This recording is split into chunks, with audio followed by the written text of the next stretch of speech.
పంతొమ్మిదవ శతాబ్దంలో Charles Dickens A Tale of Two Cities అను నవలను ప్రచురించాడు. కథ ముగింపులోని ఒక సందర్భంలో కథానాయకుడు చెరసాలలో బంధించబడి ఉరితీయబడుట కొరకు ఎదురుచూస్తున్నాడు. అయితే స్వతంత్రుడైన ఒక వ్యక్తి ఆ కథానాయకుని యొక్క స్థానమును తీసుకొను ఒక రహస్య కార్యము ద్వారా అతడు తప్పించుకున్నాడు. బందీ విడిపించబడ్డాడు మరియు అతని స్థానమును తీసుకున్న ఒక స్వతంత్రుడు అతని స్థానములో మరణిస్తాడు. అనేక విధాలుగా ఈ సందర్భము కృపా నిబంధనలో విశ్వాసుల అనుభవములను పోలియున్నది. మానవాళి పాపములో పడిపోవుట మనందరి మరణశిక్షకు కారణమయ్యింది. అయితే కృపా నిబంధనలో యేసు మన ప్రతినిధి మరియు మధ్యవర్తి అయ్యాడు మరియు మనము చేయలేని దానిని చేయుటకు ఆయన ఆ స్థానమును ఉపయోగించాడు. మన స్థానములో శిలువపై మరణించుట ద్వారా ఆయన మన మరణశిక్షను తీసివేశాడు. ఆయన నీతి ద్వారా ఆయన దేవుని నిబంధన ఆశీర్వాదములను సాధించాడు మరియు వాటిని మనతో పంచుకున్నాడు. కాబట్టి మన పాపములో మనము మరణించుటకు బదులుగా దేవుని కృప ద్వారా మనము క్రీస్తులో జీవిస్తున్నాము. వేదాంత శాస్త్ర మానవ శాస్త్రమును విశదీకరించు పాఠ్యక్రమమైన మనుష్యుడు ఏ పాటివాడు అను మన పాఠ్యక్రమములో ఇది 4వ పాఠం. ఈ పాఠమునకు కృపా నిబంధన అని పేరు పెట్టాము. ఎందుకంటే మనము పాపములో పడిపోయిన తరువాత దేవుడు మానవాళితో స్థాపించిన కృపగల నిబంధన అనుబంధము మీద మనము దృష్టి పెడతాము.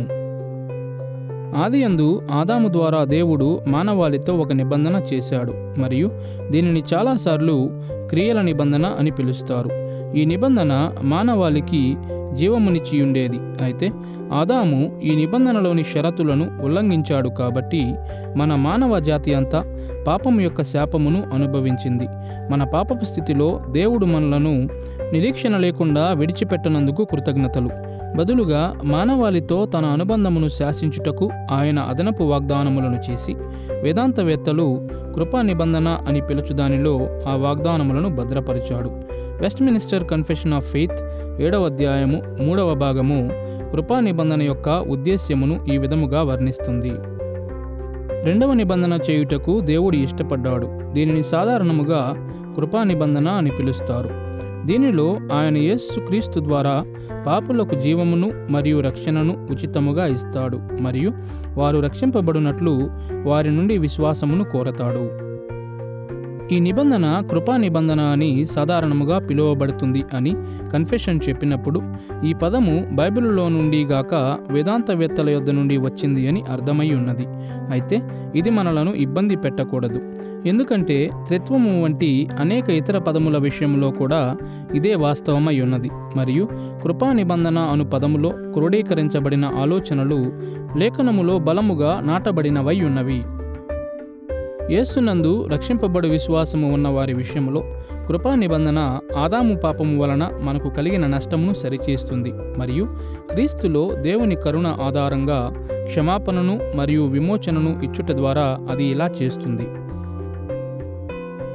కృపా నిబంధనను గూర్చిన మన పాఠం 4 భాగములుగా విభాగించబడుతుంది. మొదటిగా దేవుని నిత్య ఆలోచనలో దాని యొక్క నేపథ్యమును చూద్దాము. రెండవదిగా దేవుని దైవకృతము దృష్ట్యా దాని యొక్క ఆరంభమును చూద్దాము. మూడవదిగా దానిలోని మూలకాలను వర్ణించుదాము. 4వదిగా దాని యొక్క చారిత్రక నిర్వహణను విశ్లేషిద్దాము. దేవుని నిత్య ఆలోచనతో ఆరంభిద్దాము. కృపా నిబంధన యొక్క మూలములు చరిత్ర కొరకు దేవుడు కలిగి ఉన్న నిత్య ప్రణాళికలో నాటబడి ఉన్నవి మరియు దీనిని వేదాంతవేత్తలు నిత్య ఆలోచన లేక నిత్య శాసనము అని పిలుస్తారు. దేవుని నిత్య శాసన దృష్టికోణములో త్రిత్వములోని పురుషమూర్తుల మధ్య జరుగు ఒక ఏర్పాటులో నుండి కృపా నిబంధన వెలువడుతుంది. దేవుడు లోకమును సృజించకముందే మానవాళి పాపములో పడుతుంది అని ఆయనకు తెలుసు మరియు ఈ వాస్తవికత వెలుగులో మనలను రక్షించు ప్రణాళికను ఆయన సిద్ధపరిచాడు. ఈ ప్రణాళికలో త్రిత్వములోని 3 పురుషమూర్తులు పాలు పంచుకున్నారు మరియు మన రక్షణలోని వేరువేరు విషయములకు తమను తాము సమర్పించుకున్నారు. వారు కలిగి ఉండిన ఖచ్చితమైన సమర్పణలను గూర్చి ఎవాంజలికల్ సంప్రదాయములు కొంత అసమ్మతిని వ్యక్తపరుస్తాయి. అయితే మన పక్షమున క్రీస్తు యొక్క మరణము ద్వారా పాపులను విమోచించుటకు దేవుడు ప్రణాళికను సిద్ధపరచాడని అందరూ ఒప్పుకుంటారు. లోకం యొక్క ఆరంభము, సృష్టి ఆరంభములో దేవుడు మానవునితో ఏమి చెయ్యాలో నిర్ణయించాడు. కాబట్టి తన సృష్టిలో యేసుక్రీస్తు కొరకు ప్రణాళికను ఏర్పరచుట ఆయన తరువాత చేసిన ఆలోచన కాదు. ఉదాహరణకు పాపం యొక్క సమస్యకు పరిష్కారమును ఇచ్చి ప్రజలను విమోచించుటకు వచ్చువాడు యేసే అని ముందుగానే నిర్ణయించబడింది. కాబట్టి మనము బైబిలులో ఏమి చదువుతామంటే, సర్పం యొక్క తలను చితకద్రొక్కు స్త్రీ సంతతిని ఆయన అప్పటికే విమోచించాడు, మరియు పాపమును చితకద్రొక్కువాడు ఆయనే. మరియు స్త్రీ సంతతి అనగా మనము క్రిస్మస్ వృత్తాంతము ద్వారా ఎరిగియున్నట్లు ఆయన యేసుక్రీస్తు యొక్క జననమును సూచిస్తున్నాడు. ఇది నిత్యత్వము నుండి దేవుడు కలిగియుండిన ప్రణాళిక. ఈ పాఠములో మన ఉద్దేశముల కొరకు మన విమోచనకు అనుసంధానముగా ఉన్న దేవుని నిత్య ఆలోచనలోని 3 అంశములను మాత్రమే మనము పరిశీలన చేద్దాము. మొదటిగా దేవుని ఆలోచన యొక్క సమయమును మనము చూద్దాము. రెండవదిగా త్రిత్వములోని పురుషమూర్తులకు పురమాయించబడిన పాత్రలను మనము పరిగణిద్దాము. మూడవదిగా కృపా నిబంధనలో దేవుని నిత్య ఆలోచన యొక్క నెరవేర్పు మీద దృష్టి పెడదాము. ఈ ఒప్పందము యొక్క సమయమును మొదట చూద్దాము. భ్రష్టత్వము మరియు పాపము యొక్క పరిణామముల నుండి మానవాళిని విమోచించుటకు దేవుని ప్రణాళిక సర్వలోకమును సృజించుటకు ముందే నిర్ణయించబడింది. ఎఫెసీ పత్రిక 3వ అధ్యాయము 11వ వచనం వంటి చోట్ల దీని సమయము ప్రస్తావించబడింది. మరియు దేవుని నిత్య సంకల్పము చారిత్రకముగా యేసులో నెరవేర్చబడింది అని అక్కడ వ్రాయబడి ఉన్నది. రక్షణ కొరకు ఆది నుండి మనము ఏర్పరచబడి ఉన్నామని 2వ తెస్సలోనిక పత్రిక 2వ అధ్యాయము 13వ వచనం సెలవిస్తుంది. అనాది కాలములోనే మనకు ఇవ్వబడిన కృపను గూర్చి 2వ తిమోతి పత్రిక 1వ అధ్యాయము 9-10 వచనాలు మాట్లాడతాయి. ఎఫెసీ పత్రిక 1వ అధ్యాయము 3-6 వచనములలో పౌలు వ్రాసిన మాటలను వినండి. మన ప్రభువైన యేసుక్రీస్తు యొక్క తండ్రియగు దేవుడు మనము తన ఎదుట పరిశుద్ధులమును నిర్దోషులమునై ఉండవలెనని జగత్తు పునాది వేయబడక మునిపే ప్రేమ చేత ఆయన క్రీస్తులో మనలను ఏర్పరచుకొనెను. ఇక్కడ జగత్తుకు పునాది వేయబడక మునిపే మన విమోచన నిర్ణయించబడింది అని పౌలు చెబుతున్నాడు. మరియు ఎఫెసీ పత్రిక 1వ అధ్యాయము 12వ వచనములో మనం ఇలా చదువుతాము: దేవుడు తన చిత్తప్రకారమైన సంకల్పమును బట్టి మనలను ముందుగా నిర్ణయించి ఆయన యందు స్వాస్థ్యముగా ఏర్పరచెను. ఆయన తన చిత్తానుసారముగా చేసిన నిర్ణయము చొప్పున సమస్త కార్యములను జరిగించుచున్నాడు. క్రొత్త నిబంధనలోని ఈ వాక్య భాగములో మరియు అనేక ఇతర వాక్య భాగములలో దేవుని రక్షణ శాసనం ప్రోరిజో అను గ్రీకు పదము ద్వారా సూచించబడింది. ఈ పదమును అత్యంత సాధారణముగా పూర్వ నిర్ధారణ అని అనువదిస్తారు. ఈ నేపథ్యములో దేవుని నిత్య రక్షణ శాసనం లోకము ఆరంభించబడక మునుపు నిర్ణయించబడింది లేక ముందుగా నిర్ధారించబడింది అని దీని అర్థం. రోమాపత్రిక 8వ అధ్యాయము 29-30 వచనములు మరియు ఎఫెసీ పత్రిక 1వ అధ్యాయము 5వ వచనం వంటి చోట్ల కూడా ప్రొరిజో అను పదము ఉపయోగించబడింది. రక్షణను గూర్చి దేవుని యొక్క నిత్య ఆలోచనను పలు వేదాంత శాస్త్ర పరంపరలు పలు విధములుగా అర్థము చేసుకుంటాయి. దేవుడు కొంతమంది విశేషమైన ప్రజలను ఎన్నుకోలేదని, క్రీస్తును నమ్మిన ప్రతి ఒక్కరూ రక్షణ పొందుతారని కొందరు ప్రకటిస్తారు. దేవుడు కాలమును ముందుగానే చూసి విశ్వసిస్తారని, ఆయన చూసిన ప్రజలను ముందుగానే గుర్తించాడని ఇతరులు నమ్ముతారు.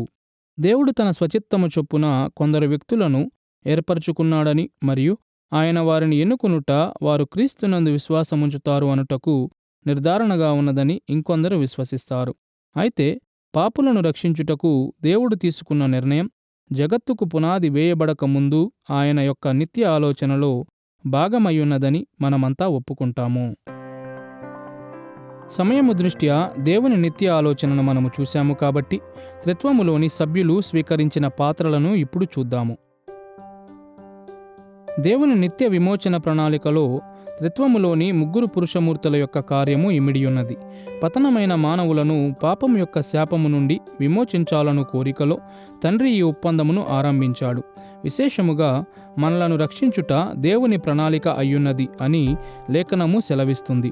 ఉదాహరణకు ఎఫెసీ పత్రిక 3వ అధ్యాయము 10-11 వచనాలలో పౌలు ఇలా బోధించాడు: శోధింపశక్యము కాని క్రీస్తు ఐశ్వర్యమును అన్యజనులలో ప్రకటించుటకును, సమస్తమును సృష్టించిన దేవుని యందు పూర్వకాలము నుండి మరుగయ్యున్న ఆ మర్మమును గూర్చిన ఏర్పాటు ఎట్టిదో దేవుడు అందరికినీ తేటపరచుటకును, పౌలు ఆలోచన ప్రకారం క్రీస్తు ద్వారా మన విమోచనను సాధించుట తండ్రి యొక్క నిత్య సంకల్పమై ఉన్నది. ఎఫెసీ పత్రిక 1వ అధ్యాయం 4వ వచనము, 2వ తెస్సలోనిక పత్రిక 2వ అధ్యాయం 13వ వచనము మరియు 1 పేతురు పత్రిక 1వ అధ్యాయము 20వ వచనములో మనం ఇదే విషయమును చూస్తాము. తదనుగుణంగా పాపుల కొరకు మరణించుటకు, తన పరిపూర్ణమైన దైవిక స్వభావమునకు పరిపూర్ణమైన మానవ స్వభావమును జతకలుపుటకు కుమారుడు అంగీకరించాడు. ఇందుమూలముగానే అనాది కాలములో మనము కుమారుని యొక్క కృపను పొందుకున్నామని 2వ తిమోతి పత్రిక 1వ అధ్యాయం 9వ వచనములో పౌలు చెబుతాడు. ఇలాంటి మాటలనే మనం యోహాను సువార్త 17వ అధ్యాయము 4-5 వచనాలలో కూడా చూస్తాము. దేవుని నిత్య ఆలోచన తండ్రికి మరియు కుమారునికి బాధ్యతలను నిర్ణయించిన విధముగానే అది పరిశుద్ధాత్మ యొక్క బాధ్యతను కూడా నిర్ధారించింది. కుమారుని కార్యమును పొరికొల్పుటకు మరియు బలపరచుటకు, కుమారుడు విమోచించిన వారికి రక్షణను అనువర్తించుటకు పరిశుద్ధాత్మ అంగీకరించాడు. 2వ తెస్సలోనిక పత్రిక 2వ అధ్యాయము 13వ వచనములో పౌలు వ్రాసిన మాటలను వినండి. ప్రభువు వలన ప్రేమింపబడిన సహోదరులారా, ఆత్మ మిమ్మును పరిశుద్ధపరచుట వలనను మీరు సత్యమును నమ్ముట వలనను రక్షణ పొందుటకు దేవుడు ఆది నుండి మిమ్మును ఏర్పరచుకొనెను గనుక మేము మిమ్మును బట్టి ఎల్లప్పుడూ దేవునికి కృతజ్ఞతాస్తుతులు చెల్లింపబద్దులమై ఉన్నాము. ఈ వాక్య భాగములో తండ్రి చేసిన ఎంపిక ఆది నుండి అనగా సృష్టికి ముందు నుండి జరిగింది అని పౌలు సూచించాడు. మరియు ఆ ప్రణాళికలో మనకు రక్షణను అనువర్తించు పవిత్రపరచు కార్యమును చేయుటకు పరిశుద్ధాత్మ చేసిన ఒప్పందము కూడా ఇమిడి ఉన్నది. అంతేగాక ఇక్కడ ప్రభువు అను పదము యేసును సూచిస్తున్నట్లు ఉంది. కాబట్టి త్రిత్వములోని 3 పురుషమూర్తులు ఇక్కడ ప్రస్తావించబడ్డారు. త్రిత్వములోని 3 పురుషమూర్తులు తండ్రి మరియు కుమారుడు మరియు పరిశుద్ధాత్మ మన రక్షణలో పాలుపంచుకున్నారు మరియు పాలుపంచుకుంటున్నారు. నిత్యత్వము నుండి తండ్రి మన రక్షణకు ప్రణాళికను సిద్ధపరిచాడు. మనము ఏమయ్యున్నను తన ప్రజలుగా ఎన్నుకున్నాడు. కృపలో మనలను ఎన్నుకున్నాడు. క్రీస్తులో మనలను ఎన్నుకున్నాడు. మరియు కుమారుడు మనలను విమోచించుటకు వచ్చుటకుగాను కుమారునితో నిబంధన చేశాడు. ఆయన మనలను తన కుమారునికి ఇచ్చాడు. యోహాను సువార్త 17వ అధ్యాయములో యేసు ప్రార్థించుచున్నట్లు, అనాది కాలములో అనగా సృష్టి ఆరంభించబడక ముందు తండ్రి మనలను ఆయనకు ఇచ్చాడు. మరియు కుమారుడు వచ్చాడు, మన మానవ స్వభావమును తీసుకున్నాడు. మనము ప్రమాణము చేసి నెరవేర్చుటకు విఫలమైన విధేయతను చూపాడు. తనను తాను బలిగా అర్పించుకున్నాడు మరియు తిరిగి లేచాడు. కాబట్టి మన విమోచనను సాధించువానిగా ఆయన వచ్చాడు. తండ్రి ప్రణాళికకర్త, ఆలోచనకర్త, కుమారుని ఇచ్చినవాడు. కుమారుడు మన రక్షణను సాధించినవాడు మరియు పరిశుద్ధాత్ముడు మన రక్షణను అనువర్తించువాడు. మన రాతి గుండెలను జీవింపజేసి దేవుని వాక్యమును స్వీకరించున్నట్లు మృదువుగా చేయువాడు ఆయనే. మరియు క్రీస్తును నమ్ముటకు మరియు విశ్వసించుటకు మనకు సామర్థ్యమునిచ్చి క్రీస్తుతో బలముగా ఐక్యపరుస్తాడు. దేవుని నిత్య ఆలోచనను సమయము మరియు త్రిత్వములోని పురుషమూర్తుల దృష్ట్యా చూశాము. కాబట్టి కృపా నిబంధనలో ఈ ఆలోచన యొక్క నెరవేర్పును చూద్దాము. దేవుని నిత్య ఆలోచన చరిత్రలో జరుగు కార్యములను గూర్చి ఆయన ప్రణాళిక అయ్యున్నది మరియు కృపా నిబంధన ఆ ప్రణాళికలోని ఒక భాగమును నెరవేర్చుతుంది. మానవాళి పాపములోనికి పడిపోతుంది అని త్రిత్వములోని పురుషమూర్తులకు ఎల్లప్పుడూ తెలుసు. మరియు క్రీస్తు జీవితము, మరణము, సమాధి, పునరుద్ధానము మరియు ఆరోహణము ద్వారా మానవులను విమోచించాలని వారు ఎల్లప్పుడూ ఉద్దేశించారు. వారు తమ నిత్య ఆలోచనలో ఈ విషయములు శాసించారు మరియు కృపా నిబంధన ద్వారా వారు వాటిని చరిత్రలో అనువర్తించారు. ఉదాహరణకు, క్రీస్తులో మన విమోచనను తండ్రి నిత్యత్వములో శాసించాడు అని చూడండి. తరువాత తమ బాధ్యతను నెరవేర్చుటకు కుమారుని మరియు ఆత్మను పంపుట ద్వారా కృపా నిబంధనలో ఆయన ఈ శాసనమును నెరవేర్చాడు. తన విమోచన కార్యమునకు అవసరమైన మెస్సియా లేక క్రీస్తు అను స్థానములో ఆయన కుమారుని నియమించాడు. అపోస్తలుల కార్యములు 2వ అధ్యాయము 36వ వచనములో పేతురు యూదులకు ఇలా సెలవిచ్చాడు: మీరు సిలువ వేసిన ఈ యేసునే దేవుడు ప్రభువుగాను క్రీస్తుగాను నియమించెను. యోహాను సువార్త 5వ అధ్యాయము 36వ వచనములో స్వయంగా యేసు ఇలా సెలవిచ్చాడు: నేను నెరవేర్చుటకై తండ్రి ఏ క్రియలను నాకు ఇచ్చియున్నాడో నేను చేయుచున్న ఆ క్రియలే తండ్రి నన్ను పంపియున్నాడని నన్ను గూర్చి సాక్ష్యమిచ్చుచున్నవి. యోహాను సువార్త 6వ అధ్యాయం 38వ వచనములో యేసు ఇలా జోడించాడు: నా ఇష్టము నెరవేర్చుకొనుటకు నేను రాలేదు, నన్ను పంపిన వాని చిత్తము నెరవేర్చుటకే పరలోకము నుండి దిగివచ్చితిని. స్పష్టముగా కుమారుడైన దేవుడైన యేసుక్రీస్తు తన రక్షణ కార్యమును నెరవేర్చుటకు వచ్చినప్పుడు ఆయన తండ్రి ప్రణాళికను నెరవేర్చుచుండెను. యోహాను సువార్త 3వ అధ్యాయము 34వ వచనములో మనము నేర్చుకున్నట్లు తండ్రి కుమారునికి తన బలమైన ఆత్మను కూడా హద్దులు లేకుండా ఇచ్చాడు. మరియు హెబ్రీ పత్రిక 10వ అధ్యాయము 5వ వచనములో నమోదు చేయబడినట్లు కుమారుని యొక్క పరిపూర్ణ మానవ స్వభావమును ఆయన సిద్ధపరచాడు. తన బాధ్యతగా కుమారుడైన దేవుడు మానవాళిని విమోచించుటకు ఆయన నిత్య ఒప్పందమును నెరవేర్చాడు. ఆయన తన దైవిక మహిమను కప్పిపుచ్చి ఆయన సంపూర్ణ దైవిక స్వభావమునకు సంపూర్ణ మానవ స్వభావమును జతపరిచాడు. పరిపూర్ణమైన జీవితమును జీవించాడు మరియు ప్రాయశ్చిత్త మరణమును పొందాడు. ఫిలిప్పీ పత్రిక 2వ అధ్యాయము 5 నుండి 8 వచనాలలో పౌలు ఇచ్చిన వివరణను వినండి. క్రీస్తు యేసు దేవుని స్వరూపము కలిగిన వాడయ్యుండి దేవునితో సమానముగా ఉండుట విడిచిపెట్టకూడని భాగ్యమని ఎంచుకొనలేదు గాని మనుష్యుల పోలికగా పుట్టి దాసుని స్వరూపమును ధరించుకొని తన్ను తానే రిక్తునిగా చేసుకొనెను. మరియు ఆయన ఆకారమందు మనుష్యుడుగా కనబడి మరణము పొందునంతగా, అనగా శిలువ మరణము పొందునంతగా విధేయత చూపిన వాడై తన్ను తాను తగ్గించుకొనెను. మన పాపముల నుండి మనలను రక్షించుటకు శిలువ మీద మరణించు విశేషమైన ఉద్దేశము కొరకు యేసు నరావతారిగా వచ్చాడు. దేవుని నిత్య ఆలోచనను నెరవేర్చుటకు పతనమైన మానవులకు ఆయన కృపను అనుగ్రహించాడని 2వ తిమోతి పత్రిక 1వ అధ్యాయము 9-10 వచనములు సూచిస్తున్నాయి. హెబ్రీ పత్రిక 2వ అధ్యాయము 13 నుండి 17 వచనములు దీనిని ఎలా వర్ణిస్తున్నాయో వినండి. యేసు ఇదిగో నేనును దేవుడు నాకిచ్చిన పిల్లలను అనియు చెప్పుచున్నాడు. కాబట్టి ఆ పిల్లలు రక్తమాంసములు గలవారైనందున ఆ ప్రకారమే ఆయన కూడా రక్తమాంసములలో పాలివాడాయెను. కావున ప్రజల పాపములకు పరిహారము కలుగజేయుటకై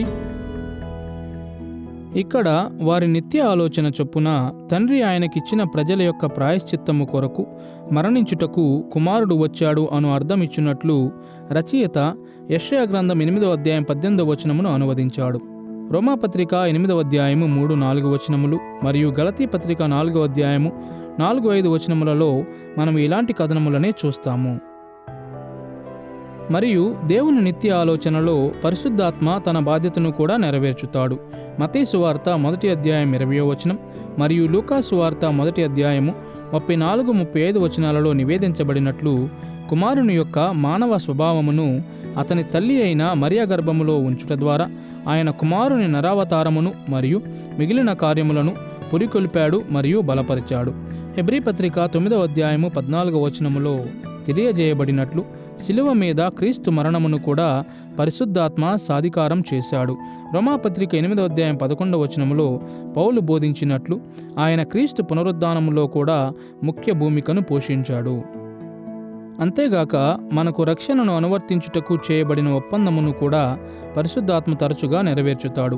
యోహాను సువార్త 3వ అధ్యాయము 5-8 వచనములు మరియు తీతుకు వ్రాసిన పత్రిక 3వ అధ్యాయము 5-7 వచనములలో మనము చూచున్నట్లు ఆయన మన ఆత్మలను పునరుత్తేజపరుస్తాడు. రోమాపత్రిక 7వ అధ్యాయము 6వ వచనములో మనము నేర్చుకున్నట్లు పాపమును ఎదిరించు శక్తిని ఆయన మనకిస్తాడు. 1 కొరింథీ పత్రిక 12వ అధ్యాయము 11వ వచనము సెలవిచ్చుచున్నట్లు మన రక్షణలో భాగమైన ఆత్మీయ వరములను ఆయన మనకిస్తాడు. మరియు ఎఫెసీ పత్రిక 1వ అధ్యాయము 13-14 వచనములు బోధించుచున్నట్లు ఆయన మన రక్షణను భద్రపరుస్తాడు. ఆయన ఈ లోకములో కుమారుని యొక్క రక్షణ కార్యమును పురికొల్పు, బలపరుచు మరియు అనువర్తించు త్రిత్వములోని పురుషమూర్తి అయ్యున్నాడని మనము ఆత్మకార్యమును క్రోడీకరించవచ్చు. దేవుని శక్తి కనుపరచబడిన ప్రతిసారి మరియు రక్షణ నెరవేర్చబడిన ప్రతిసారి మన విమోచన విషయములో పరిశుద్ధాత్మ దేవుని యొక్క నిత్య ఆలోచనను నెరవేర్చుచున్నాడు. మన విమోచన విషయములో దేవుని యొక్క నిత్య ఆలోచన విశ్వాసులకు గొప్ప ఆదరణ కలిగించున్నదిగా ఉండాలి. యేసుక్రీస్తు యొక్క హత్యతో సహా చరిత్రలో మనము చూచు విషాదములను పరిష్కరించుటకు దేవుడు సంఘర్షించాడని అది మనకు జ్ఞాపకము చేస్తుంది. అవి ఆయన సృష్టించు పరిష్కారముల యొక్క అవసరత కలిగి ఉన్న ముందుగా ఊహించని సమస్యలు కాదు. బదులుగా ఆయన ఉన్నతమైన విమోచన ఉద్దేశ్యములను సాధించుటకు అవి ఆయన రూపించిన ఆటంకములు కాబట్టి జీవితములో మనకు ఏమి సంభవించినా దేవుడు ఒక ప్రణాళిక కలిగి ఉన్నాడు. అనేక ఘోరమైన విషయములు జరుగుతున్నాయి మరియు జరుగుతాయి కూడా, మరియు ఆ ప్రణాళిక తప్పిపోకుండా కృపా నిబంధన ద్వారా విశ్వాసులను రక్షణ మరియు మహిమలోనికి నడిపిస్తుంది. దేవుని నిత్య ఆలోచనలో కృపా నిబంధన యొక్క నేపథ్యమును ఇప్పటి వరకు మనము చూశాము కాబట్టి దేవుని దైవకృతము దృష్ట్యా దాని యొక్క ఆరంభమును చూద్దాము. జగత్తుకు పునాది వేయబడక ముందు నిర్ణయించబడిన దేవుని నిత్య ఆలోచనకు వ్యత్యాసముగా దైవకృతము చరిత్రలో దేవుడు సృష్టిని భద్రపరచుట మరియు పాలించుట అయ్యున్నది.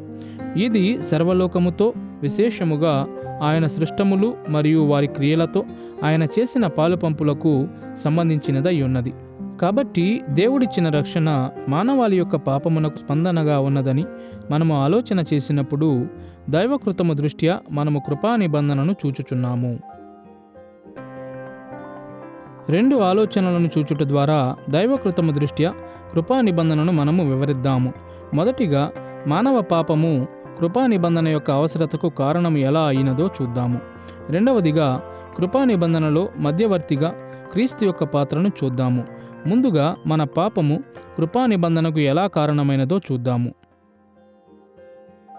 చారిత్రకముగా ఆదికాండం 1వ అధ్యాయము 26 నుండి 28 వచనాలలో ఇవ్వబడిన సాంస్కృతిక ఆజ్ఞను నెరవేర్చుటకు మానవుల సామర్థ్యమును పునరుద్ధరించుటకు కృపా నిబంధన అవసరమై ఉండెను.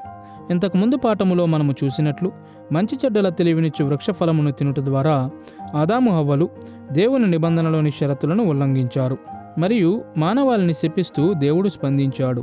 ఇది మన అస్తిత్వముల భ్రష్టత్వమునకు, దేవుని నుండి మరియు ఇతర ప్రజల నుండి దూరమగుటకు, భౌతిక మరియు ఆత్మీయ మరణమునకు కారణమయ్యింది.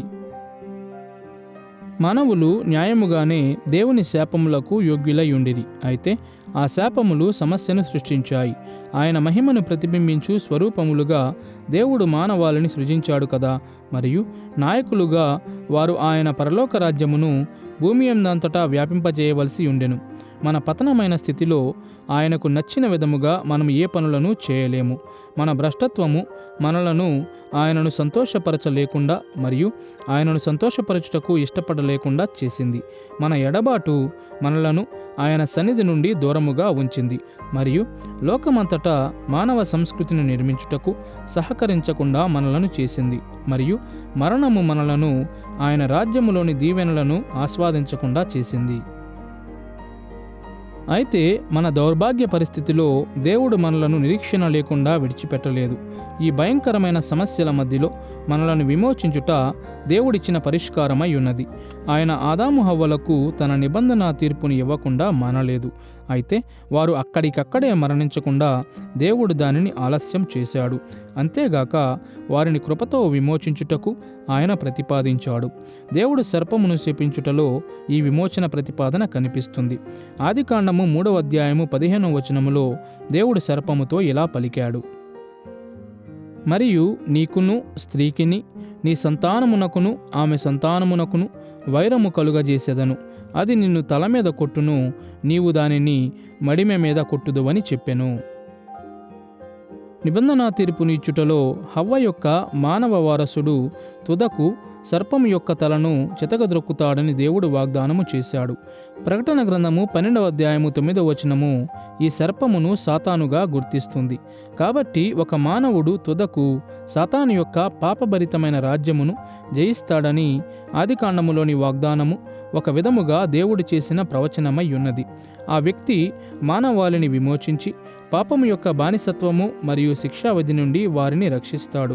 వేదాంతవేత్తలు ఈ ప్రకటనను లాటిన్ భాషా పదమైన ప్రోటో ఇవాంగెలియం లేక గ్రీకు పదమైన ప్రోటో ఇవాంగెలియోన్ అను పదములతో సూచిస్తారు. మొదటి సువార్త అని ఈ రెండింటి యొక్క అర్థమై ఉన్నది మరియు ఈ మొదటి సువార్త చారిత్రక కృపా నిబంధనకు ఆరంభముగా ఉన్నది. 1873 నుండి 1957 మధ్యకాలంలో నివసించిన లూయిస్ బెర్కాఫ్ ఈ నిబంధన యొక్క కృపా స్వభావమును తన రచన అయిన సిస్టమాటిక్ థియాలజీ 2వ భాగము 3వ విభాగము 3వ అధ్యాయములో ఈ విధముగా వివరించాడు. అతడు చెప్పిన మాటలను వినండి. ఈ నిబంధనను కృపా నిబంధన అని పిలువవచ్చు, ఎందుకంటే దానిలో దేవుడు మన బాధ్యతలను నెరవేర్చుటకు నిశ్చయతను ఇస్తాడు. ఎందుకంటే న్యాయము యొక్క షరతులను తీర్చు ఆయన కుమారుని యొక్క వ్యక్తిత్వములో ఆయన స్వయంగా నిశ్చయతను అనుగ్రహిస్తాడు కాబట్టి, మరియు ఆయన కృప ద్వారా పరిశుద్ధాత్మ యొక్క ప్రత్యక్షత ద్వారా ఆయన నిబంధన బాధ్యతలకు అనుగుణంగా నివసించున్నట్లు మానవులకు ఆయన బలమునిస్తాడు కాబట్టి, నిబంధన దేవుని కృపలో ఆరంభమవుతుంది, దేవుని కృప యొక్క మంచితనములో అమలు చేయబడింది, మరియు దేవుని కృప ద్వారా పాపుల యొక్క జీవితములలో నెరవేర్చబడింది. పాపికి ఆరంభము నుండి ముగింపు వరకు కృపయే అయ్యున్నది. ఆదాముతో చేసిన ఆరంభ నిబంధనలో మానవుల ఆశీర్వాదములు మరియు శాపములు పరిపూర్ణముగా మన క్రియల మీద ఆధారపడి ఉండేవి. మనము విధేయులమైతే దీవించబడేవారము, అవిధేయులమైతే శపించబడేవారము. ఇందుమూలముగానే మానవాళితో దేవుడు చేసిన మొదటి నిబంధనను క్రియల నిబంధన అని పిలుస్తారు. అయితే కృపా నిబంధన భిన్నముగా ఉన్నది. అది మన కార్యముల మీద ఆధారపడుటకు బదులుగా యేసు చేసిన కార్యముల మీద ఆధారపడుతుంది. మన పక్షమున ఆయన దేవుని నిబంధనలోని షరతులను నెరవేర్చుతాడు. తరువాత ఆయన నిబంధన ఆశీర్వాదములను తాను రక్షించిన ప్రజలకు కృపతో పంచుతాడు. మన వేదాంత శాస్త్రములో కొన్నిసార్లు మనము పతనమునకు ముందు దేవుడు ఆదాముతో చేసిన క్రియల నిబంధనను గూర్చి మరియు యేసుక్రీస్తులో గొప్ప రక్షణను మనకు ఇచ్చుటకు పతనము తరువాత పాపులైన మానవులతో దేవుడు చేసిన కృపా నిబంధనను గూర్చి మాట్లాడతాము. ఈ రెండు నిబంధనల మధ్య వ్యత్యాసమును చూపుట చాలా ప్రాముఖ్యమై ఉన్నది. ఈ రెండు నిబంధనలలో వేరువేరు విషయములు జరుగుచున్నాయి. అయినను కొన్ని ప్రాముఖ్యమైన కర్బన సంబంధమైన మార్గములలో ఇవి అనుబంధము కలిగి కూడా ఉన్నాయి. వీటి మధ్య ఉన్న వ్యత్యాసములను అర్థము చేసుకునుటకు క్రియలు మరియు కృప అను పదముల మీద దృష్టి పెట్టుట అత్యంత ప్రాముఖ్యమైన విషయమని నా ఆలోచన. క్రియల నిబంధన ధర్మశాస్త్రమునకు సంబంధించినదని, కృపా నిబంధన మనకు సువార్తను ప్రకటిస్తుంది అని మనము చెప్పవచ్చు. ఇలా చెప్పిన తరువాత కూడా వాటి మధ్య ఉన్న అనుబంధమును చూచుట చాలా అవసరమై ఉన్నది. ఎందుకంటే మన పతనము తరువాత దేవుడు క్రియల నిబంధనను పూర్తిగా రద్దు చేశాడని ఇక్కడ అర్థము కాదు. సరే, పాపము అంత పెద్ద విషయమేమీ కాదు, లేక నా ధర్మశాస్త్రమును పాటించుట అంత ప్రాముఖ్యమైన విషయమేమీ కాదు అని దేవుడు చెప్పలేదు. కృపా నిబంధన సువార్తలోని ఒక భాగము ఏమిటంటే, క్రీస్తు వాస్తవానికి వచ్చాడు మరియు దేవుని ధర్మశాస్త్రమును నెరవేర్చాడు. క్రియల నిబంధన కోరు ప్రతిదానిని క్రీస్తు చేశాడు. దేవుని ధర్మశాస్త్రమును ఆయన పరిపూర్ణముగా నెరవేర్చాడు మరియు ధర్మశాస్త్రమునకు అవిధేయత చూపుట వలన కలిగిన శిక్షను ఆయన అనుభవించాడు. కాబట్టి కృపా నిబంధనలో మనము క్రీస్తు వైపుకు చూచుచుండగా మనము ఆయన యొద్దకు పరుగిడుచున్నాము మరియు మానవాళి నెరవేర్చుట కొరకు దేవుడు ఉద్దేశించిన కార్యములన్నిటినీ వాస్తవముగా నెరవేర్చిన ఆయనను నమ్ముచున్నాము. దైవకృతము దృష్ట్యా మానవాళి పాపము చేసినప్పుడు దేవుడు వారిని సంపూర్ణముగా శిక్షించి ఉండవచ్చు. అయితే మనం ఇంతకుముందు చూసినట్లు అలా చేయుట ద్వారా ఆయన మన కొరకు కలిగి ఉండిన ఉద్దేశ్యములు నెరవేర్చబడేవి కావు. దురదృష్టవశాత్తు క్రియల నిబంధన అవిధేయతను శిక్షించుటకు మార్గమును ఇవ్వలేదు. అంతేగాక నిబంధన అనున్నది ఒక పవిత్రమైన వడంబడిక కాబట్టి దేవుడు క్రియల నిబంధనను అలక్ష్యము చేయలేకపోయాడు మరియు దేవుడు తన వడంబడికలను ఉల్లంఘించువాడు కాడు. కాబట్టి ఈ సమస్యకు పరిష్కారముగా దేవుడు కృపా నిబంధనను అనుగ్రహించాడు. కృపా నిబంధన క్రియల నిబంధన యొక్క పొడిగింపు మరియు కొనసాగింపు అయ్యున్నది అని మనము చెప్పవచ్చు. కృపా నిబంధనలో దేవుని దైవకృతము, మానవ స్వామిభక్తి యొక్క అవసరత మరియు పరిణామాలతో సహా క్రియల నిబంధనలో ఉన్న షరతులు అన్నీ ఉన్నాయి. ఈ విధముగా అది క్రియల నిబంధనను భద్రపరుస్తుంది. అయితే అది అదనపు దైవకృతమును, మానవ స్వామిభక్తి కొరకు అదనపు అవసరతలను మరియు అదనపు పరిణామాలను పరిచయం చేస్తుంది. ఈ అదనపు విషయములు మన విమోచన కొరకు మార్గమును అందిస్తాయి. మానవ పాపమునకు స్పందనగా దైవకృతమునకు కృపా నిబంధన అవసరమయ్యుండెను అని చూశాము. కాబట్టి నిబంధన యొక్క మధ్యవర్తిగా క్రీస్తు యొక్క పాత్ర మీద ఇప్పుడు దృష్టి పెడదాము. క్రియల నిబంధనలు చేసుకున్న ఇరుపక్షముల మధ్య ఒక సులువైన అనుబంధముతో ఒక ప్రభువు సామంత ఒప్పందమును ప్రతిబింబిస్తుంది. దేవుడు ప్రభువు మరియు మానవాళి సామంత, మరియు దేవుని సామంత ప్రజలకు శిరస్సుగా లేక ప్రతినిధిగా ఆదాము సేవించాడు. కృపా నిబంధనలో ఇవే పక్షములు తమ స్థానములను మరలా తీసుకున్నాయి. దేవుడు ప్రభువై ఉన్నాడు మరియు మానవాళి సామంతగా ఉండినది, మరియు కనీసం ఆరంభంలోనైనా ఆదాము మానవాళి యొక్క శిరస్సుగాను ప్రతినిధిగాను ఉన్నాడు.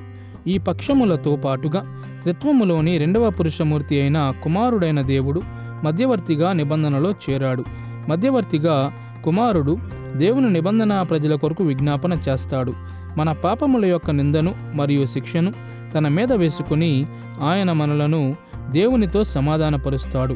మన పక్షమున నిబంధన శాపములను అనుభవించుట ద్వారా ఆయన నిబంధన యొక్క నిజాయితీని మరియు తన ప్రజల యొక్క జీవితాలను భద్రపరుస్తాడు.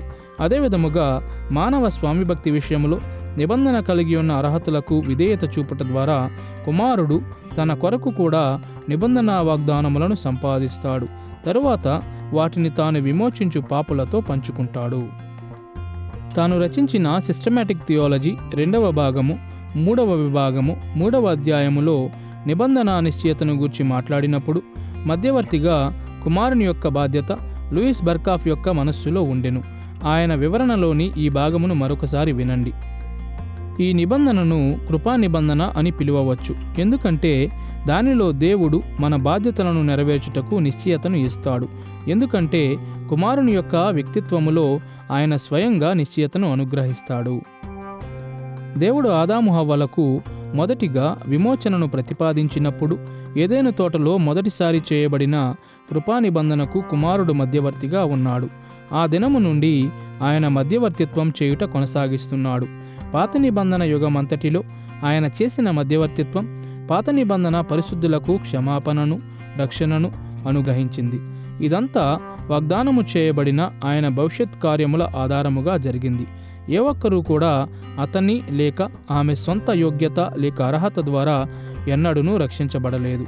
ఎందుకంటే ఏ విధమైన విధేయతా కార్యములు కూడా పాపమును తుడిచివేయలేవు. మరియు జంతువులను బలి అర్పించుట ద్వారా కూడా ఏ ఒక్కరూ ఎన్నడూనూ రక్షింపబడలేదు. ఎందుకంటే ఏ ఒక్క పశువు యొక్క మరణము కూడా మానవుల కొరకు సరి అయిన ప్రత్యామ్నాయం కాలేదు. హెబ్రీ పత్రిక రచయిత హెబ్రీ పత్రిక 10వ అధ్యాయం 11వ వచనములో దీనిని గూర్చి ఈ విధముగా చెబుతాడు. మరియు ప్రతి యాజకుడు దినదినము సేవ చేయుచు పాపములను ఎన్నటికినీ తీసివేయలేని ఆ బలులనే మాటిమాటికి అర్పించుచూ ఉండును. కొలసీ పత్రిక 2వ అధ్యాయము 17వ వచనములో పౌలు వివరించినట్లు, ఇవి రాబోవు వాటి ఛాయయే గాని నిజస్వరూపము క్రీస్తులో ఉన్నది. మనము క్రీస్తు యొక్క చారిత్రక కార్యము ద్వారా రక్షించబడితిమి అని గ్రహించిన ప్రతిసారి వెంటనే మనము అడిగే ప్రశ్న ఏమిటంటే, పాత నిబంధన పరిశుద్ధులకు ఏమి జరిగింది? వారు రక్షింపబడితిరా? అది అప్పటికీ జరగకపోయినను వారు క్రీస్తు యొక్క కార్యము ద్వారా రక్షింపబడితిరా? లేక దేవుడు ఆ కాలములో వేరొక రకమైన నియమములను ఉపయోగించాడా? వారు తమ విశ్వాసము ద్వారా దేవుడు వారికి చేసిన వాగ్దానముల మీద విశ్వాసము ద్వారా రక్షింపబడ్డారని బైబిలు సెలవిస్తుంది. ఇప్పుడు వారి రక్షణ కొరకు అది సరిపోతుంది. కాని దేవుడు రక్షింపబడు విశ్వాసమును వ్యక్తపరిచిన పాత నిబంధన ప్రవక్తలకు దేని ఆధారముగా రక్షణను ఇచ్చాడు? ఇది వారికి తెలియదు గాని అందరి రక్షణ కొరకు అవసరమైన మరియు ఏకైక ఆధారము యేసుక్రీస్తు యొక్క యోగ్యతలు మాత్రమే. కాబట్టి ఒక విధముగా వారు తెలియని క్రైస్తవులు.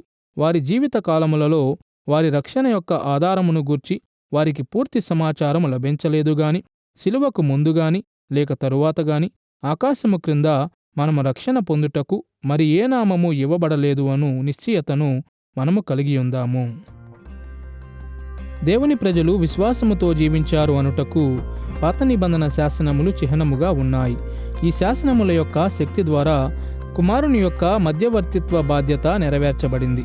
ఇందుమూలముగానే యోహాను సువార్త 8వ అధ్యాయము 56వ వచనములో మనము చదువునట్లు, యేసు దినమును చూసి అబ్రాహాము ఆనందించాడు. మరియు ఇందుమూలముగానే యేసు చేయబోచున్న కార్యములను గూర్చి మోషే మరియు ప్రవక్తలు వివరించారని అనేక మంది క్రొత్త నిబంధన పాత్రలు తెలియజేశారు. లూకాసు వార్త 16వ అధ్యాయము 29 నుండి 31 వచనాలలో యేసు చెప్పిన ధనవంతుడు మరియు లాజరు ఉపమానములో అబ్రాహాము ఎలా సెలవిచ్చాడు. యోహాను సువార్త 1వ అధ్యాయము 45వ వచనములో ఫిలిప్పు ఇదే విషయమును చెప్పాడు.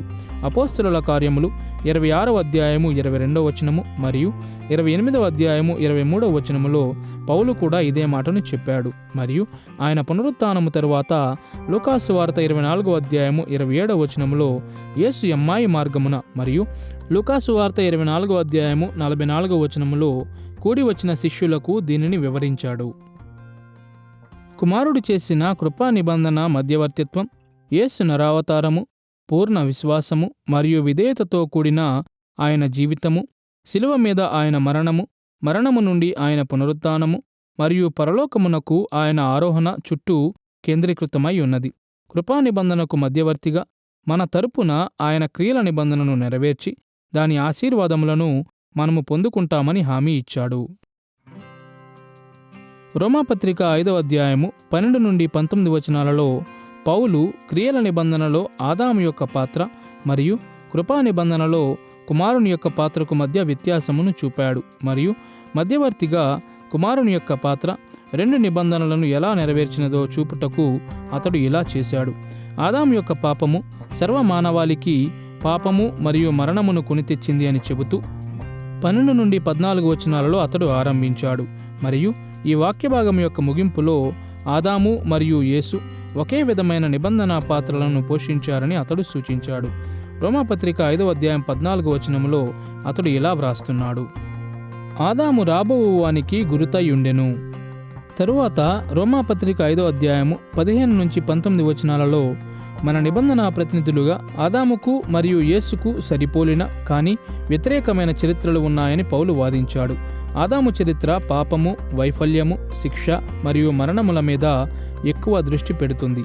ఆదాములో మనకు అందుబాటులో ఉన్న ఒకే నిబంధనా పరిణామమును మానవాళి పొందుకున్నది, అది శిక్షావిధి.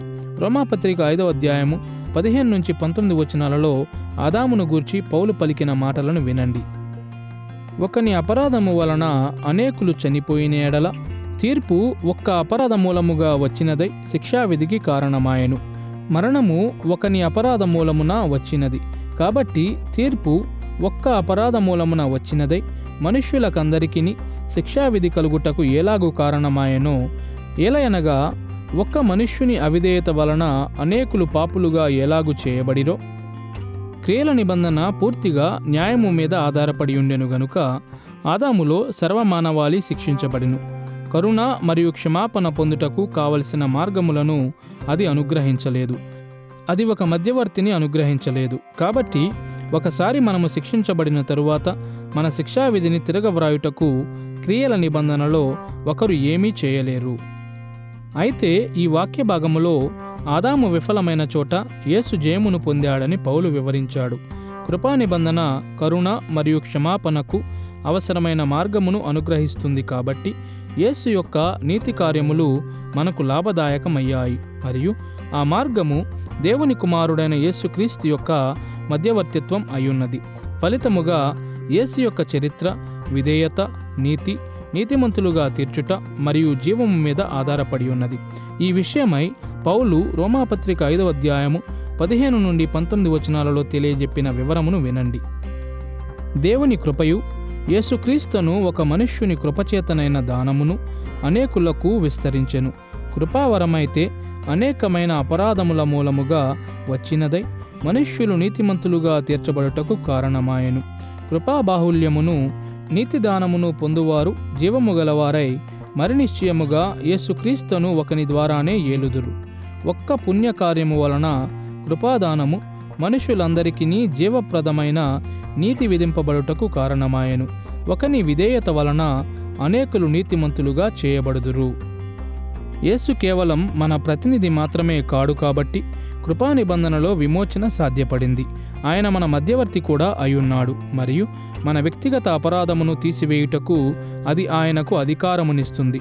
హెబ్రీ పత్రిక 9వ అధ్యాయము 15వ వచనములో మనము చదువునట్లు, ఈ హేతువు చేత మొదటి నిబంధన కాలములో జరిగిన అపరాధముల నుండి విమోచనము కలుగుటకై ఆయన మరణము పొందినందున పిలువబడిన వారు నిత్యమైన స్వాస్థ్యమును గూర్చిన వాగ్దానమును పొందు నిమిత్తము ఆయన క్రొత్త నిబంధనకు మధ్యవర్తి అయి ఉన్నాడు.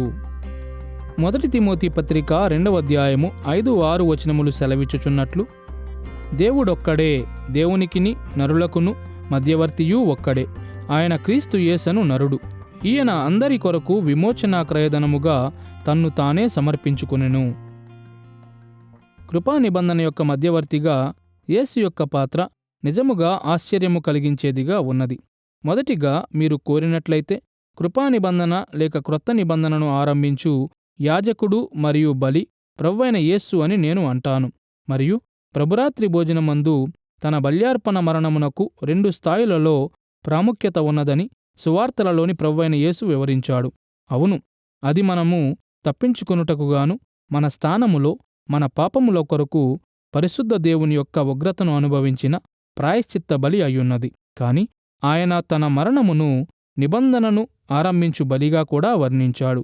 ఆయన రక్తము క్రొత్త నిబంధనను ఆరంభించింది అని మత్తయి మరియు లూకాలో ఆయన స్పష్టముగా సెలవిచ్చాడు. కాబట్టి ఆయన మరణము క్రొత్త నిబంధన యుగమును ఆరంభించిన బలి అయి ఉన్నది. కాబట్టి ఒకవైపున యేసు బలి అర్పించు యాజకుడై ఉన్నాడు మరియు ఆశ్చర్యకరముగా మరొక వైపున ఆయన స్వయంగా బలి అయ్యున్నాడు.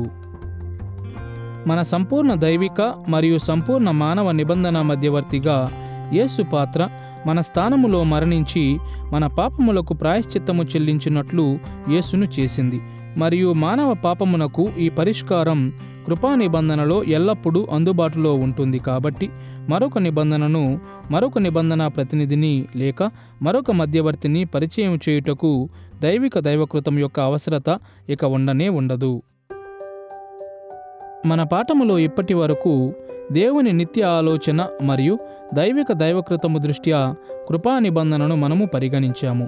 ఇప్పుడు మన 3వ ప్రధానమైన అంశమును చూద్దాము. అది నిబంధనలోని మూలకములు. మానవాళి యొక్క ఆరంభము మీద దృష్టి పెడుతూ వేదాంత శాస్త్ర మానవ శాస్త్ర అధ్యయనమును మనము ఆరంభించాము. మన చర్చలో భాగముగా మానవాళితో దేవుడు చేసిన వాస్తవిక నిబంధనను పురాతన పశ్చిమాసియాలోని ప్రభువు సామంత ఒప్పందముల మధ్య ఉన్న 3 సామాన్య మూలకాల దృష్ట్యా వివరించాము. ఈ ఒప్పందాలలో ఇవి ఉండేవి: ప్రభువు సామంతకు చూపు దయ, సామంత నుండి ప్రభువు ఆశించు స్వామిభక్తి, మరియు నిబంధన పట్ల సామంత యొక్క స్వామిభక్తి లేక స్వామిద్రోహము వలన కలుగు పరిణామాలు. ఈ మూలకముల ఆధారముగా పురాతన పశ్చిమాసియాలోని నిబంధనలు దేశముల మధ్య కట్టబడిన నియమములయ్యేవి. మానవాళితో దేవుడు చేసిన నిబంధనలలో ఇలాంటిదే జరిగింది. ఆదాముతో చేసిన వాస్తవిక నిబంధన అనగా క్రియల నిబంధన మన పట్ల దేవుడు చూపిన దైవికమైన దయ మీద ఆధారపడింది. ఉదాహరణకు, ఆయన మన మొదటి తల్లిదండ్రులను సృజించాడు, సృష్టి మీద వారికి అధికారమును ఇచ్చాడు మరియు వారికి ఆహారమును నివాస స్థలమును ఇచ్చాడు.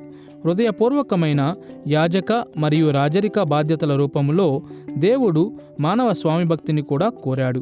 ఇతర విషయములతో పాటుగా ఆదాము హవ్వలు ఏదెను తోటలో ఆయనను సేవించాలని, భూమిని నింపునట్లు ఆయన రాజ్య సరిహద్దులను విశాలపరచాలని దేవుడు కోరాడు.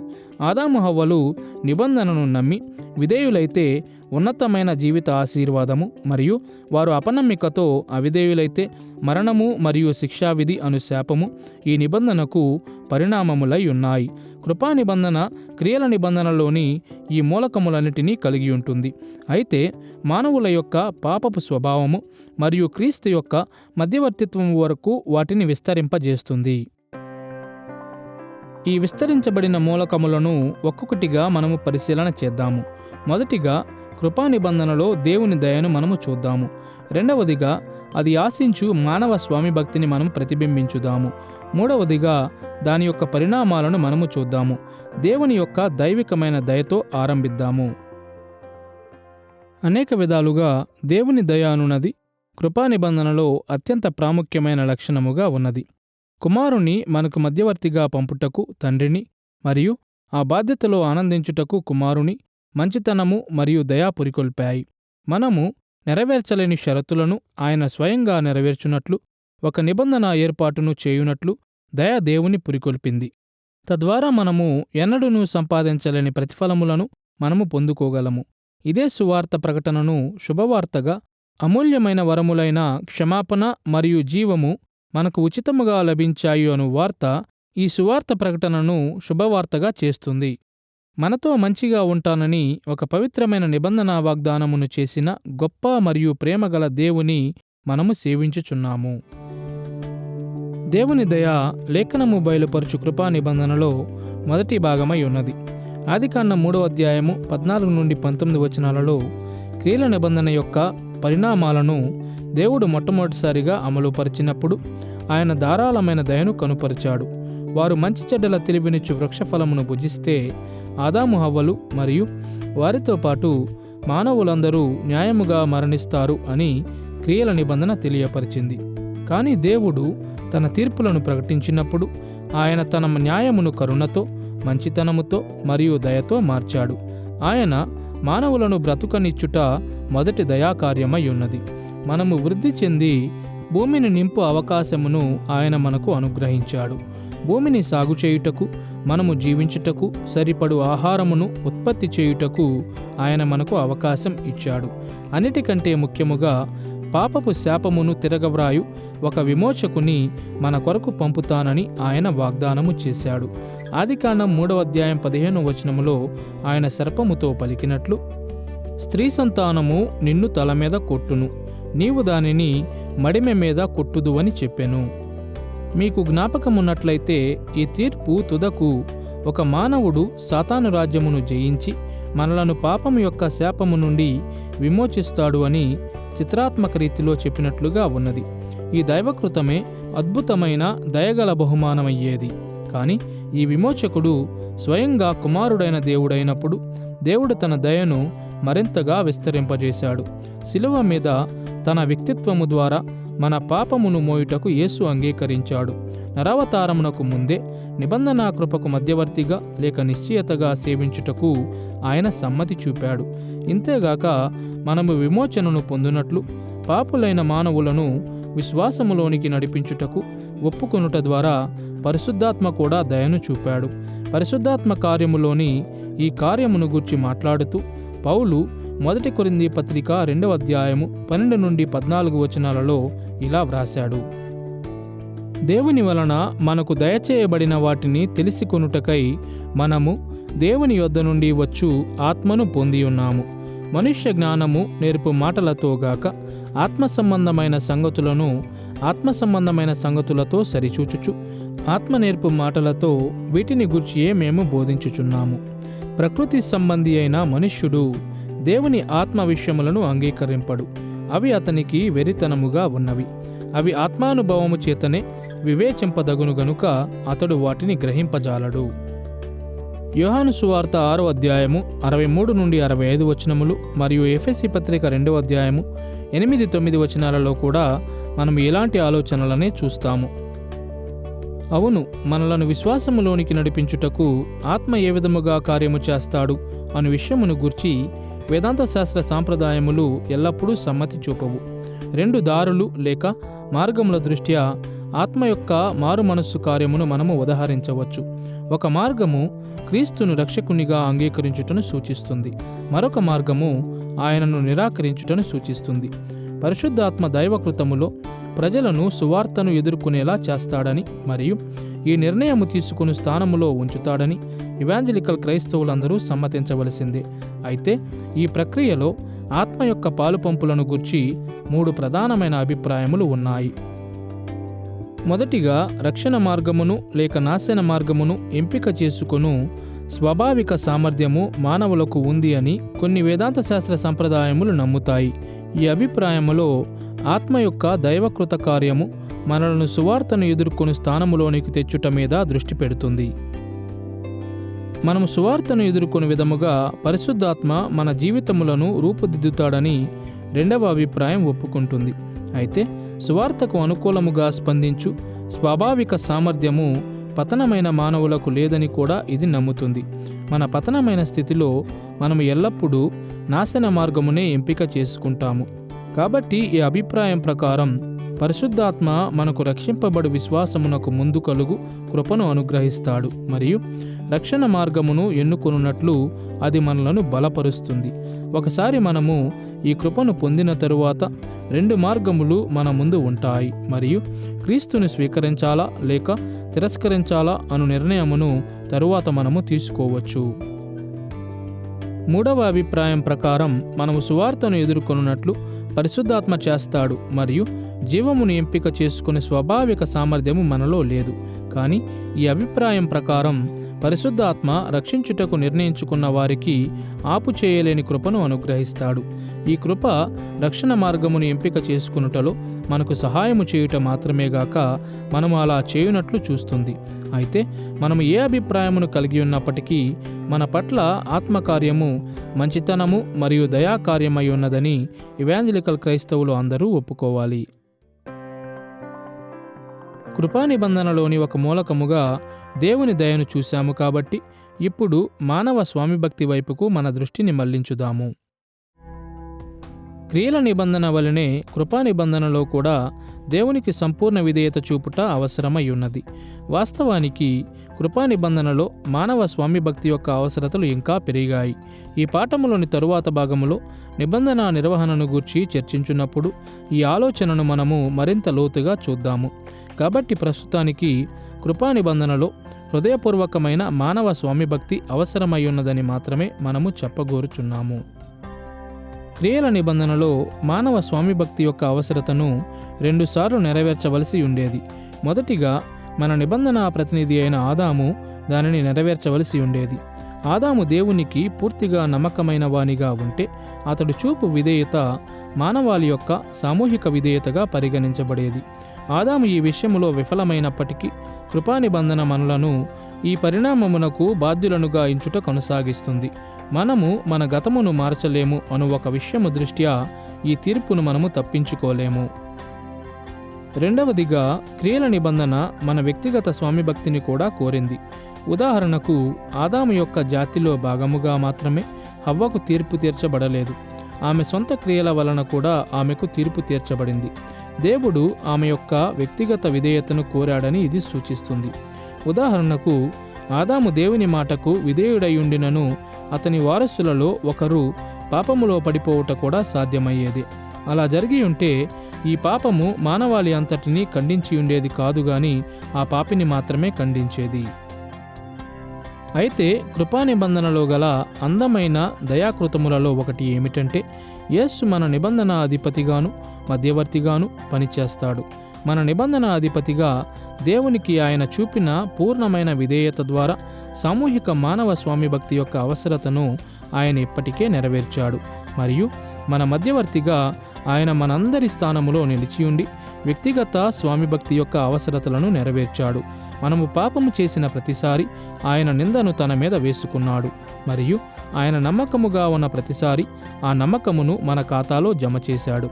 కాబట్టి కృపా నిబంధనలో మానవ స్వామిభక్తి యొక్క అవసరతలు పెరిగినప్పటికీ అవి నెరవేర్చుట చాలా సులభమయ్యింది. ఎందుకంటే మన మధ్యవర్తి అయిన యేసు మన పక్షమున వాటిని నెరవేర్చుతాడు. మనము దేవునికి స్వామిభక్తిని చూపుటను గూర్చిన విషయమును గూర్చి ఆలోచన చేయునప్పుడు యేసుక్రీస్తు యొక్క వ్యక్తిత్వములో బయలుపరచబడిన దేవుని కృప లేకుండా దేవునికి విధేయులగు సామర్థ్యము మనకు ఉండదు అని గుర్తించుట మన ఆరంభ బిందువు అయ్యుండాలి. మనకు వెలుపల ఉన్న శక్తి లేక కృప మీద మనము ఆధారపడవలసి ఉన్నది అని గ్రహించుటకు అది ఆరంభ బిందువు కావాలి.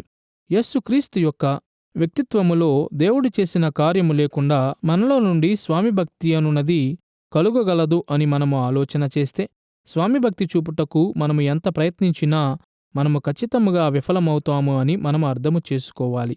కాబట్టి మరొకని యొక్క స్వామిభక్తిని మనము చూడాలి. యేసుక్రీస్తు ధర్మశాస్త్రము యొక్క విప్లవాత్మకమైన స్వభావములోని నియమములను నెరవేర్చుటకు వచ్చిన పూర్ణమైన సేవకుడు అయ్యున్నాడను సత్యమును మనము పరిగణించినప్పుడు ఆ స్వామిభక్తి, ఆ నమ్మకత్వము, ఆ అనుబంధము, ఆ విధేయత మరియు ఆ సేవ నేడు మన మీద ఉంచబడినది. 1703 నుండి 1791 మధ్య కాలంలో నివసించిన జాన్ వెస్లీ అను వేదాంతవేత్త తాను వ్రాసిన sermon 6 the righteousness of faith అను రచనలోని 1వ భాగము 8వ విభాగములో దేవుడు ఆశించు మానవ స్వామిభక్తిని ఇలా వర్ణించాడు. అతడు వ్రాసిన మాటలను వినండి. ఖచ్చితముగా మాట్లాడితే మనము నీతిమంతులముగా తీర్చబడుటకు గాను నిబంధన కృప మనము ఏమీ చేయాలని కోరనే కోరదు. కేవలము ఆయన కుమారుని నిమిత్తము మరియు ఆయన మన కొరకు చేసిన ప్రాయశ్చిత్తమును మరియు ఆయనను మనము నమ్మాలి అంతే. మరియు ఆయన యోగ్యులైన అన్యులను నీతిమంతులుగా తీర్చుతాడు. ఇక్కడ వెస్లీ రోమాపత్రిక 4వ అధ్యాయము 5వ వచనమును రుజువుగా చూపుతూ క్రీస్తులో మన రక్షణ కొరకు మనము వ్యక్తిగతముగా దేవుని నమ్ముటను మాత్రమే కృపా నిబంధన కోరుతుంది అని తెలియజేయుచున్నాడు. ఈ విషయములో Wesley Westminster confession of faith 7వ అధ్యాయము 3వ భాగమును ఉపయోగిస్తున్నాడు.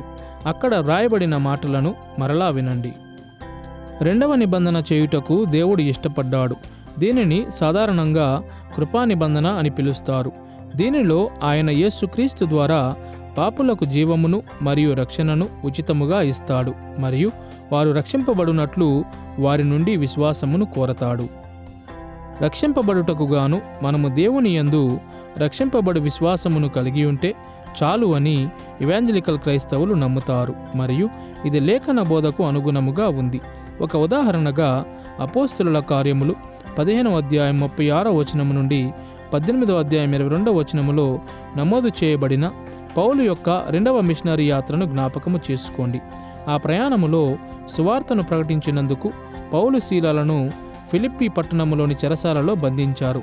అయితే అర్ధరాత్రి వేళ ఒక భూకంపము వారి బంధకములను తెగగొట్టింది. చెరసాల నాయకుడు వారు పారిపోయారనుకొని తనను తాను చంపుకోగోరాడు. వెంటనే పౌలు ఖైదీలు పారిపోలేదని, అతడు హాని చేసుకొనవలసిన అవసరము లేదని అరచాడు.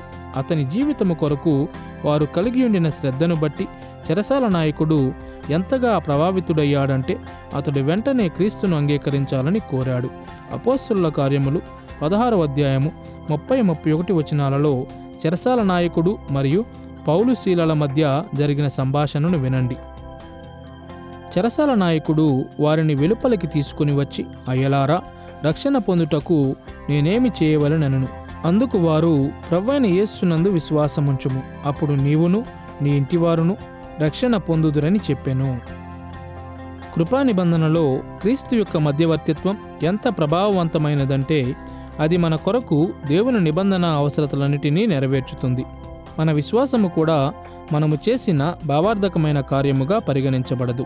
మన విశ్వాసము క్రీస్తు నీతిని మనకు ఆపాదించుటకు దేవుడు ఉపయోగించు మార్గమై ఉన్నదంతే. కానీ దేవుడు తన నిబంధన అవసరతలను తగ్గించాడు అని దీని అర్థము కాదు. మరియు మనము పాపము చేయుటకు స్వతంత్రులమని కూడా ఆయన చెప్పడు. భిన్నముగా యోహాను సువార్త 14వ అధ్యాయము 15వ వచనములో యేసు తన శిష్యులకు చెప్పినట్లు, మీరు నన్ను ప్రేమించిన ఎడల నా ఆజ్ఞలను గైకొందురు. 1628 నుండి 1680 మధ్యకాలంలో నివసించిన ఆంగ్ల ప్యూరిటన్ కాపరి అయిన వాల్టర్ మార్షల్ తాను వ్రాసిన పుస్తకమైన ది గాస్పల్ మిస్టరీ ఆఫ్ సెంటిఫికేషన్లోని 8వ అధ్యాయము లేక నిర్దేశనములో ఈ విషయమునకు జవాబునిచ్చాడు. అతడు వ్రాసిన మాటలు వినండి. క్రియల నిబంధన అను బంధకములో నుండి విమోచించబడుట మన రక్షణలో ఒక భాగమై ఉన్నది. అయితే దీనికి ముగింపు ఏమనగా మనకు పాపము చేయుటకు స్వాతంత్రము ఉన్నదని దీని అర్థము కాదు. ఇది అత్యంత ఘోరమైన బానిసత్వము. కానీ మనము స్వాతంత్రము అను రాజరిక నియమమును నెరవేర్చవలసి ఉన్నది. పరిశుద్ధతను పట్టించుకొని ఎంత వింతైన రక్షణను వారు కోరతారు. వారు రక్షింపబడతారు గాని పాపములో చచ్చిన వారి వలె ఉంటారు. దైవికమైన జీవితము నుండి దూరమవుతారు. సాతాను స్వరూపము ద్వారా కురూపులవుతారు. వారి రోత దురాశలకు బానిసలు మరియు సామంతలై మహిమలో దేవునిలోని ఆనందమును కోల్పోతారు. అట్టి రక్షణను క్రీస్తు రక్తము ఎన్నడూనూ కొనుగోలు చేయలేదు. మనము యేసునందు విశ్వాసమును ఒప్పుకొనున్నంత వరకు దేవునికి మనము విధేయులము కానవసరము లేదని నమ్ము క్రైస్తవులు ఎల్లప్పుడూ ఉన్నారు. నిజమైన విశ్వాసులు దేవుని పట్ల ప్రేమగల, నమ్మకమైన, స్వామి భక్తిని కనుపరచువారిగా ఉండాలని లేఖనము స్పష్టము చేస్తుంది. యేసునందు విశ్వాసముంచుటను కొనసాగించుట ద్వారా కొంతవరకు, దేవుని నిబంధన ధర్మశాస్త్రమునకు విధేయులగుట ద్వారా కొంతవరకు దీనిని మనము చేయవచ్చు. యాకోబు పత్రిక 2వ అధ్యాయము 22 నుండి 25 వచనములు మరియు ప్రకటన గ్రంథము 14వ అధ్యాయము 12వ వచనం వంటి చోట్ల దీనిని మనము చూస్తాము. ఇప్పుడు మనము నిజముగా సువార్తను నమ్మితే మనము రక్షణను నిశ్చయముగా పొందుతాము అన్నమాట నిజమే. మనము ఎన్నడూనూ దేవుని శాపములను ఎదుర్కొనకుండా ఉండునట్లు యేసు యొక్క బలి నిశ్చయపరుస్తుంది మరియు మనము కృపావరములుగా నిబంధన ఆశీర్వాదములను అనగా క్షమాపణ మరియు నిత్యజీవము వంటి వాటిని పొందుకొనున్నట్లు ఈ పూర్ణమైన స్వామి భక్తి చూసుకుంటుంది. అయితే మన క్రియలు ఈ లోకము కొరకు మరియు రానున్న లోకము కొరకు నిబంధన పరిణామాలను కలిగి ఉంటాయి. ఉదాహరణకు, మనము పాపము చేసినప్పుడు ఈ లోకములో దేవుడు మనలను ప్రేమతో క్రమశిక్షణలో పెడతాడని హెబ్రీ పత్రిక 12వ అధ్యాయము 5 నుండి 11 వచనాలు బోధిస్తాయి. అంతేగాక మన వ్యక్తిగత స్వామి భక్తి ఈ లోకములో అది అసంపూర్ణమైనదిగా ఉన్నప్పటికీ రానున్న లోకములో దేవుని నుండి మనకు ప్రతిఫలములను సాధిస్తుంది.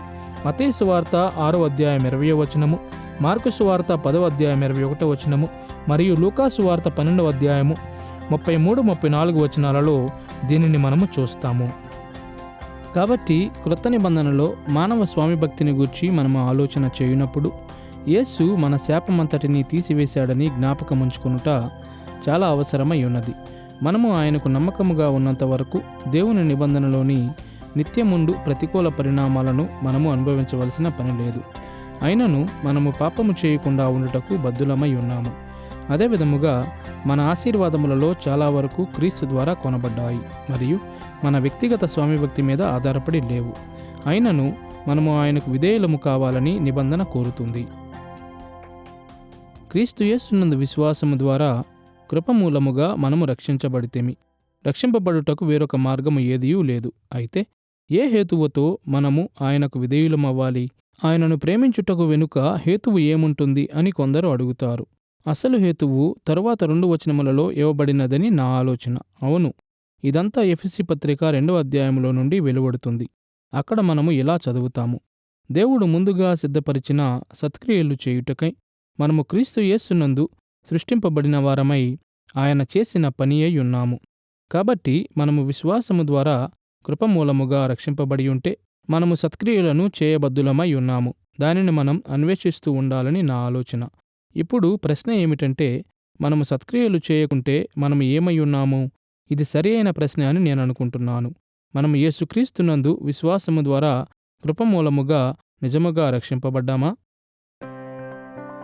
దేవుని దైవకృతము మరియు మానవ స్వామి భక్తి అను మూలకాలను మనము ఇప్పటి వరకు చూశాము. కాబట్టి ఇప్పుడు కృపా నిబంధన యొక్క పరిణామాలను మనము చూద్దాము. చట్టబద్ధమైన దృష్టికోణము నుండి కృపా నిబంధనలో క్రియల నిబంధన యొక్క పరిణామాలన్నీ ఉన్నాయి. రోమాపత్రిక 5వ అధ్యాయము 12 నుండి 14 వచనములలో పౌలు బోధించినట్లు క్రియల నిబంధనలో వలెనే మరణము ఆదాము చేసిన పాపమునకు సామూహిక పరిణామమై ఉన్నది. మరియు ఆదికాండం 3వ అధ్యాయము 16 నుండి 18 వచనాలలో ఆదాము హవ్వల వలె మనము కూడా మన వ్యక్తిగత పాపముల కొరకు శ్రమను అనుభవించవలసి ఉన్నది. అంతేగాక ఇప్పుడు క్రీస్తు వచ్చాడు కాబట్టి నిబంధన శాపములు ఇంకా ఎక్కువయ్యాయి. హెబ్రీ పత్రిక 10వ అధ్యాయము 28-29 వచనాలలో ఇలా వ్రాయబడి ఉన్నది: ఎవడైనను మోషే ధర్మశాస్త్రమును నిరాకరించిన ఎడల 2-3 సాక్షుల మాట మీద కనికరింపకుండా వాని చంపించుదురు. ఇట్లుండగా దేవుని కుమారుని పాదములతో త్రొక్కి తాను పరిశుద్ధపరచబడుటకు సాధనమైన నిబంధన రక్తమును అపవిత్రమైనదిగా ఎంచి కృపకు మూలమగు ఆత్మను తిరస్కరించిన వాడు ఎంత ఎక్కువైన దండనకు పాత్రుడుగా ఎంచబడునని మీకు తోచును. ఇదే విధముగా క్రియల నిబంధనలోని ఆశీర్వాదములు కృపా నిబంధనలో చేర్చబడ్డాయి మరియు విస్తరించబడ్డాయి. క్రియల నిబంధనలో ఆదాము మరియు మానవాళి దేవునికి విధేయులై ఉంటే భూమి మీద నిత్య జీవమును పొందుకునేవారు. వాస్తవానికి వారు నిత్యము జీవించకుండా ఉండునట్లు చూచుకొనుటకు వారిని జీవవృక్షము నుండి దూరముగా ఉంచుటకు ఏదెను తోటలో నుండి వారిని త్రోసివేయుట రూపొందించబడినది. నిత్య భౌతిక మరియు ఆత్మీయ జీవితము రూపములో కృపా నిబంధన ఈ ఆశీర్వాదమును పునరుద్ధరిస్తుంది.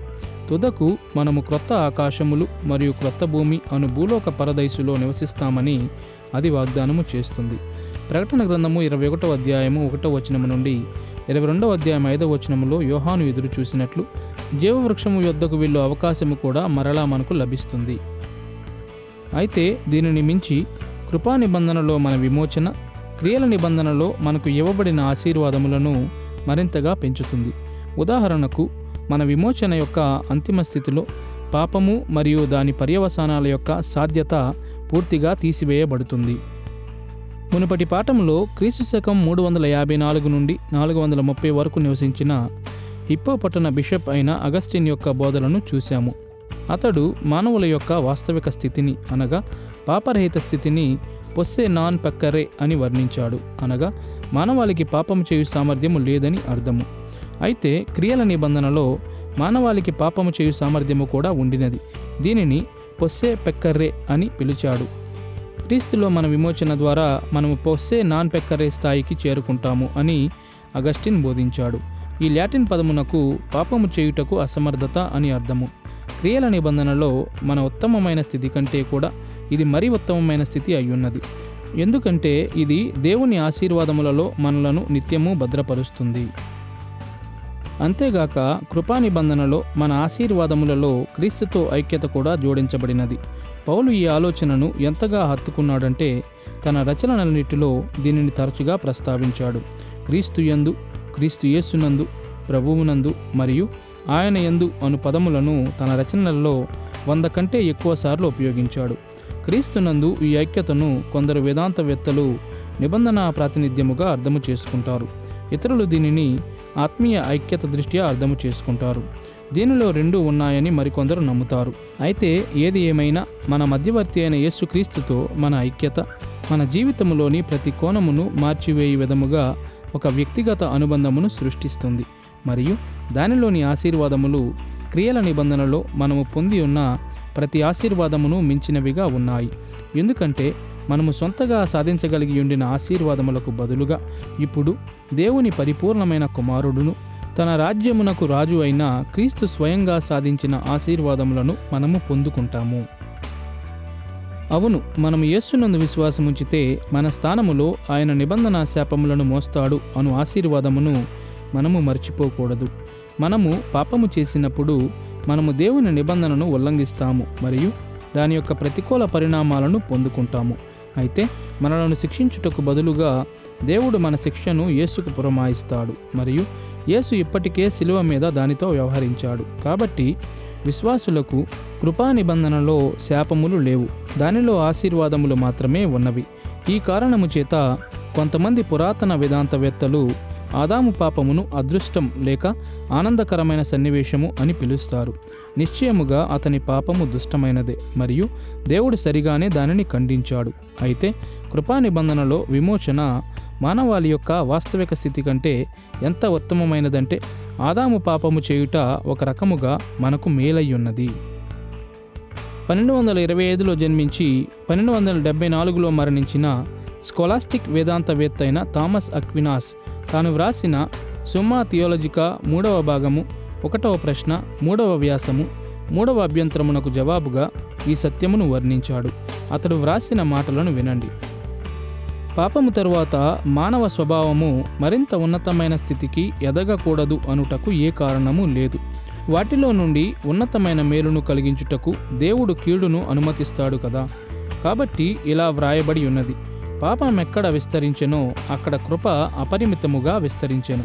కాబట్టి కూడా మనము ఇలా చెబుతాము: ఆహా, ఎంత ఆనందభరితమైన తప్పిదము! అది మనకు అంత గొప్ప విమోచనను అనుగ్రహించింది. కృపా నిబంధన ఆయన ప్రజలతో దేవుని అనుబంధమునకు ఎన్ని అద్భుతమైన మూలకములను జతపరుస్తుంది అంటే దానిలోని ఆశీర్వాదములు అపరిమితమైనవిగా ఉన్నాయి. ఆయన విమోచనను అనుగ్రహించుట ద్వారా మరియు మన మధ్యవర్తిగా స్వయంగా తన కుమారుని నియమించుట ద్వారా దేవుని దయ బహుగా అధికమయ్యింది.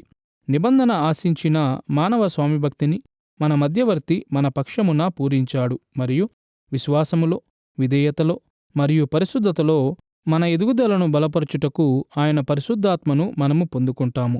నమ్మువారి కొరకు నిబంధనా శాపములన్నీ పూర్తిగా చెరిపివేయబడ్డాయి మరియు యేసు యొక్క స్వంత స్వాస్థ్యములో మనము పాలు పంచుకొనుట ద్వారా నిబంధన ఆశీర్వాదములు అధికము చేయబడ్డాయి. క్రియల నిబంధన విషయములో ఆదాము యొక్క వైఫల్యము దేవుని ఎదుట మానవాళిని ఒక ఘోరమైన స్థితిలో ఉంచింది. అయితే కృపా నిబంధనలో మనము పొందుకొని విమోచన దానిని పూర్తిగా పూరిస్తుంది. ఇప్పటి వరకు దేవుని నిత్య ఆలోచనతో నిబంధన కృప యొక్క అనుబంధము, దైవిక దైవకృతములో దాని యొక్క ఆరంభము మరియు దాని మూలకములను చర్చించాము. ఇప్పుడు మన చివరి ముఖ్య అంశమును చూద్దాము. అది దాని యొక్క చారిత్రక నిర్వహణ. కృపా నిబంధన పలువురు నిబంధన ప్రతినిధుల ద్వారా పాలించబడుతుంది లేక నిర్వహించబడుతుంది. కృపా నిబంధన యొక్క చారిత్రక నిర్వహణను మనము పరిగణించుచుండగా పలు వేదాంత శాస్త్ర సాంప్రదాయాలు పలు విధాలుగా ఈ నిర్వహణలను నిర్వచిస్తాయని గుర్తించుట చాలా అవసరమై ఉన్నది. మరియు చాలాసార్లు ఈ భేదములు వారు దేవుని నిబంధన ప్రజలను ఎలా నిర్వచిస్తారు అను విషయం మీద ఆధారపడి ఉంటాయి. ఉదాహరణకు, కృపా నిబంధనలో కేవలం విశ్వాసులు మాత్రమే ఉన్నారని కొందరు నమ్ముతారు. దానిలో విశ్వాసులు మరియు వారి పిల్లలు కూడా ఉన్నారని ఇంకొందరు నమ్ముతారు. మరికొందరు ఈ అంశమును వేరొక దృష్టికోణములో నుండి చూస్తారు. ఆరంభములో మానవాళి అంతటినీ కలిగి ఉండి మరియు తరువాత వచ్చిన ఒక్కొక్క నిబంధన ద్వారా మరింత ప్రత్యేకించబడినదిగా మారిన నిబంధన నిర్వహణలోని సమగ్ర క్రమమును వారు వర్ణిస్తారు. ఇతర అభిప్రాయములు కూడా ఉన్నాయి. ప్రామాణిక లేఖనములోను మరియు విమోచన చరిత్ర అంతటిలోనూ దేవుని రాజ్యమును గూర్చి మనము ఆలోచన చేసినప్పుడు బైబిలు నిబంధనలన్నిటినీ చూస్తూ క్రీస్తులో వాటి యొక్క ముగింపునకు చేరినప్పుడు దాని యొక్క నిర్వహణలో మార్పులను మీరు చూడవచ్చు. కాబట్టి ఉదాహరణకు, ప్రత్యేకంగా పాత నిబంధన ద్వారా ఇజ్రాయేలు దేశములో నుండి దేవుడు తన రక్షణ ప్రణాళికను తీసుకుని వచ్చినప్పుడు ఆయన ప్రధానముగా ఒక దేశముతో పనిచేస్తున్నాడు. ప్రధానముగా దైవ పరిపాలన దృష్ట్యా పనిచేస్తున్నాడు మరియు ఆ దేశమునకు సంబంధించినంత వరకు దృశ్య రూపములో ప్రాతినిధ్యం వహిస్తున్నాడు. మరియు వారి ద్వారా మెస్సయ్య యొక్క రాక, ప్రభువైన యేసు యొక్క రాక సాధ్యపడుతుంది. మరియు ఆ రాజ్యం యొక్క నిర్వహణ ఆ ప్రజలతో ఒక విశేషమైన స్థానములో, భూమిలో మరియు ఒక పరిపాలన మరియు ప్రభుత్వముతో ముడిపడి ఉన్నదని మీరు చూడవచ్చు. తరువాత క్రీస్తులో దాని యొక్క నెరవేర్పును గూర్చి మీరు ఆలోచించినప్పుడు క్రొత్త నిబంధనలో రాజ్యము యొక్క నెరవేర్పులో కొన్ని మార్పులు జరిగాయి. స్పష్టముగా క్రీస్తు రాజయ్యున్నాడు. ఆయన పాత నిబంధన మాదిరులను మరియు ఛాయలను నెరవేర్చువాడై ఉన్నాడు. దావీదు మరియు మోషే యొక్క పాత్రలను ఆయన నెరవేర్చుతాడు. ఆయన తన జీవితము, మరణము మరియు పునరుద్ధానములో రాజ్యమును ఆవిష్కృతం చేస్తాడు. దేవుని యొక్క రక్షించు పరిపాలనను లోకములోనికి తెస్తాడు మరియు తరువాత ఒక అంతర్జాతీయ సమాజమును స్థాపించి నేడు సంఘము ద్వారా మరియు సంఘములోను పాలించుచున్నాడు. దీనిని మనము యూదులు మరియు అన్యజనులు కలిసి ఉన్న ఒక నూతన పురుషుడు లేక సంఘము అని పిలుస్తాము. ఆయన పరలోకమునకు తిరిగి వెళ్ళినప్పటికీ ఆయన సంఘము ద్వారా పాలించుచున్నాడు గాని ఇజ్రాయేలు ద్వారా పాలించిన దైవ పరిపాలన విధానములో పాలించుటలేదు. కాబట్టి పాత నిబంధనలో ఇజ్రాయేలు దేశము ద్వారా దేవుడు పాలించిన కాలము నుండి రాజు వచ్చియున్నాడు. ఆయన మరలా తిరిగి వచ్చి రక్షణను ముగించి అంతిమ తీర్పును ఇచ్చుటకు ముందు ఆయన రక్షించు పరిపాలనలోనికి ప్రవేశించండి అని లోకమంతటా ప్రకటించుచు సంఘము రాజ్య సువార్తను తీసుకుని వెలుచుండగా నేడు క్రీస్తులో నెరవేర్చబడుచున్న కాలము వరకు అనేక మార్పులు జరిగాయి. ఈ పాఠములో మన ఉద్దేశ్యముల కొరకు నిబంధన యొక్క చారిత్రక నిర్వహణలో ఇవాంజలికల్ క్రైస్తవులు సాధారణముగా సమ్మతించు భాగముల మీద మనము దృష్టిని పెడదాము. విశేషముగా నిబంధన యొక్క ప్రఖ్యాతిగాంచిన ప్రతినిధులు అనగా ఆదాము, నోవహు, అబ్రాహాము, మోషే, దావీదు మరియు యేసు ఆధీనములో దేవుని నిబంధన యొక్క అభివృద్ధిని మనము చూద్దాము. దాని యొక్క చారిత్రక అభివృద్ధి మానవాళి కొరకు దేవుని యొక్క ఉద్దేశ్యములను ఎత్తిచూపు విధానమును కూడా మనము పరిశీలన చేద్దాము. మనము ఇంతకుముందు చూసినట్లు ఆదాము పాపములోనికి పడిపోయిన వెంటనే ఆదికాండము 3వ అధ్యాయం 15వ వచనములో ఆదాముతో కృపా నిబంధన చేయబడింది. ఆ సమయమునందు ఆదాము నిబంధనకు నాయకుడుగా ఉన్నాడు కాబట్టి వేదాంతవేత్తలు దీనిని తరచుగా ఆదాము యొక్క నిబంధన నిర్వహణ అని పిలుస్తారు. ఈ నిర్వహణ దేవునితో మన అనుబంధములను వెంటనే సమాధానపరుచుకొనుటకు మానవులకు వెంటనే ఒక అవకాశమును ఇచ్చింది. ఈ సమాధాన కార్యము ద్వారా లోకమంతటా దేవుని రాజ్యమును నిర్మించు కార్యము మీద మరొకసారి మనము దృష్టి పెట్టవచ్చు. ఈ లక్ష్యము మనలను నాశనము చేయుటకు దేవుడు నిరాకరించుటలో మాత్రమే కనిపించదు గాని ఆదికాండము 4వ అధ్యాయం 25వ వచనము నుండి 5వ అధ్యాయం 32వ వచనములో ఆదాము యొక్క నమ్మకమైన వారసులను గూర్చి ఇవ్వబడిన వృత్తాంతములో కూడా కనిపిస్తుంది. ఆదికాండము 4వ అధ్యాయము 25-26 వచనాలలో ఈ వాక్య భాగం ఎలా ఆరంభమవుతుందో వినండి. ఆదాము భార్య కుమారునికని అతనికి షేతు అను పేరు పెట్టెను. మరియు షేతునకు కూడా కుమారుడు పుట్టెను. అతనికి ఎనోషను పేరు పెట్టెను. అప్పుడు యెహోవా నామమున ప్రార్థన చేయుట ఆరంభమైనది. మానవాళి యెహోవా నామమున ప్రార్థన చేయుట ఆరంభించెను అను మాట ఆయన పట్ల వారికి ఉన్న నిబంధనా బాధ్యతలను నెరవేర్చుటకు వారు నిర్ధారించుకున్నారు అని చూపుతుంది. వారు వృద్ధి పొంది దేవుని స్వరూపములు మరియు పోలికలతో భూమిని నింపమని వారికి ఇవ్వబడిన బాధ్యతను వారు నెరవేర్చుచుండిరి అని తరువాత ఇవ్వబడిన వంశావళి సూచిస్తుంది. వాస్తవానికి స్వరూపము మరియు పోలికే అను పదములే ఆదికాండము 5వ అధ్యాయము 1 మరియు 3వ వచనములో ఉపయోగించబడినవి. ఆదాము తరువాత జలప్రళయం తరువాత నిబంధన నోవహుతో నిర్ధారించబడింది.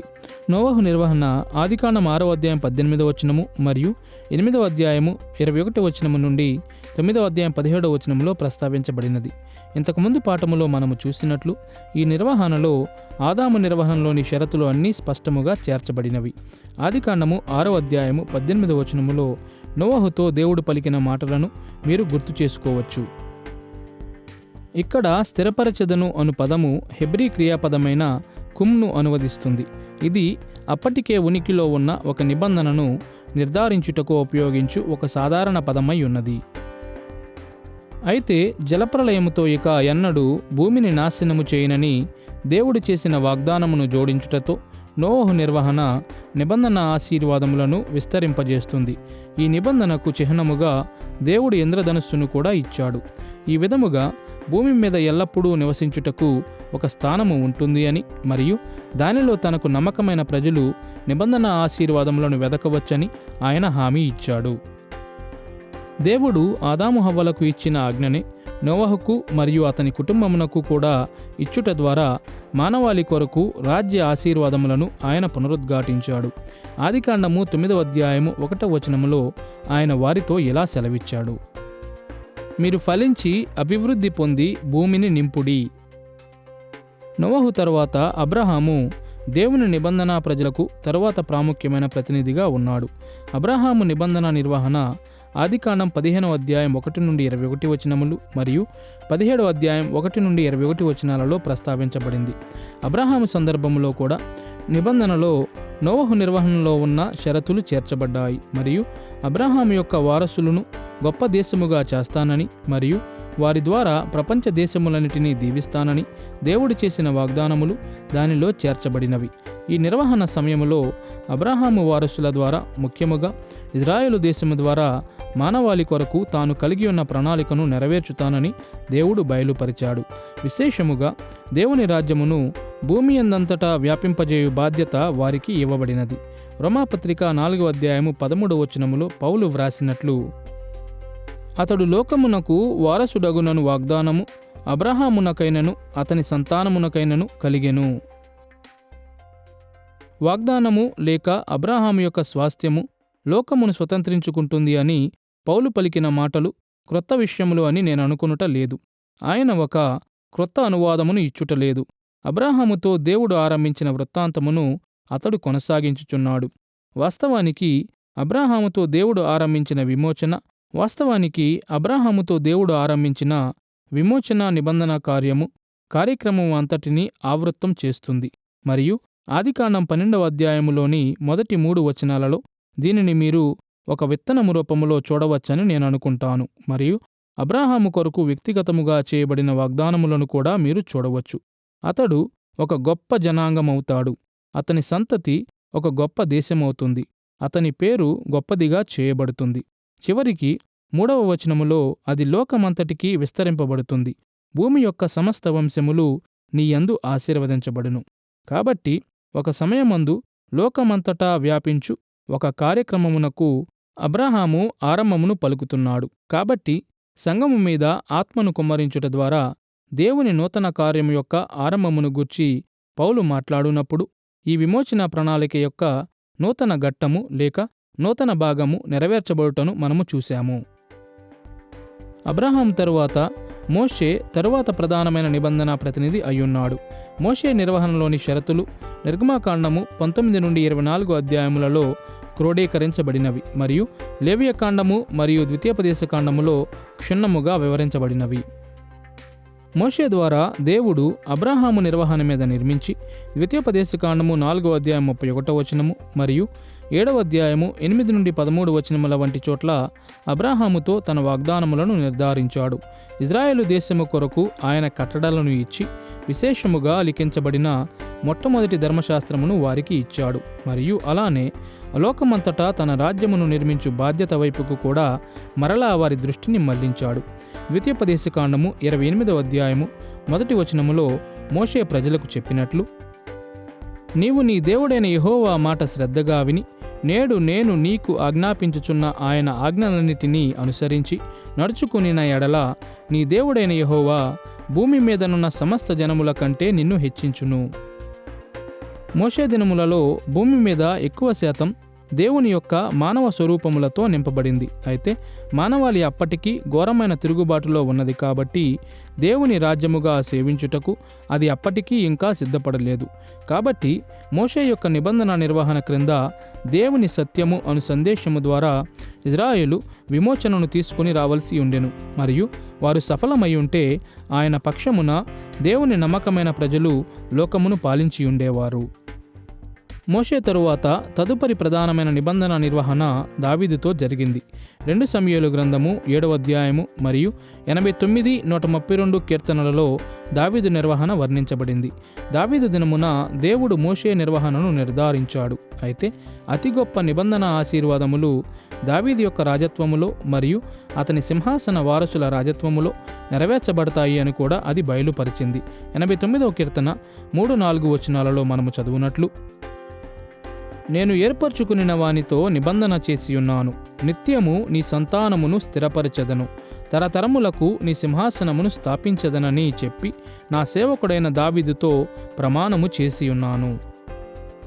దావీదు తరువాత మరియు అంతిమ నిబంధన ప్రతినిధి యేసు తమ ప్రతినిధుల పేర్లతో సుపరిచితమైన మునుపటి నిబంధన నిర్వహణలకు భిన్నముగా యేసు యొక్క నిర్వహణను క్రొత్త నిబంధన అని పిలుస్తారు.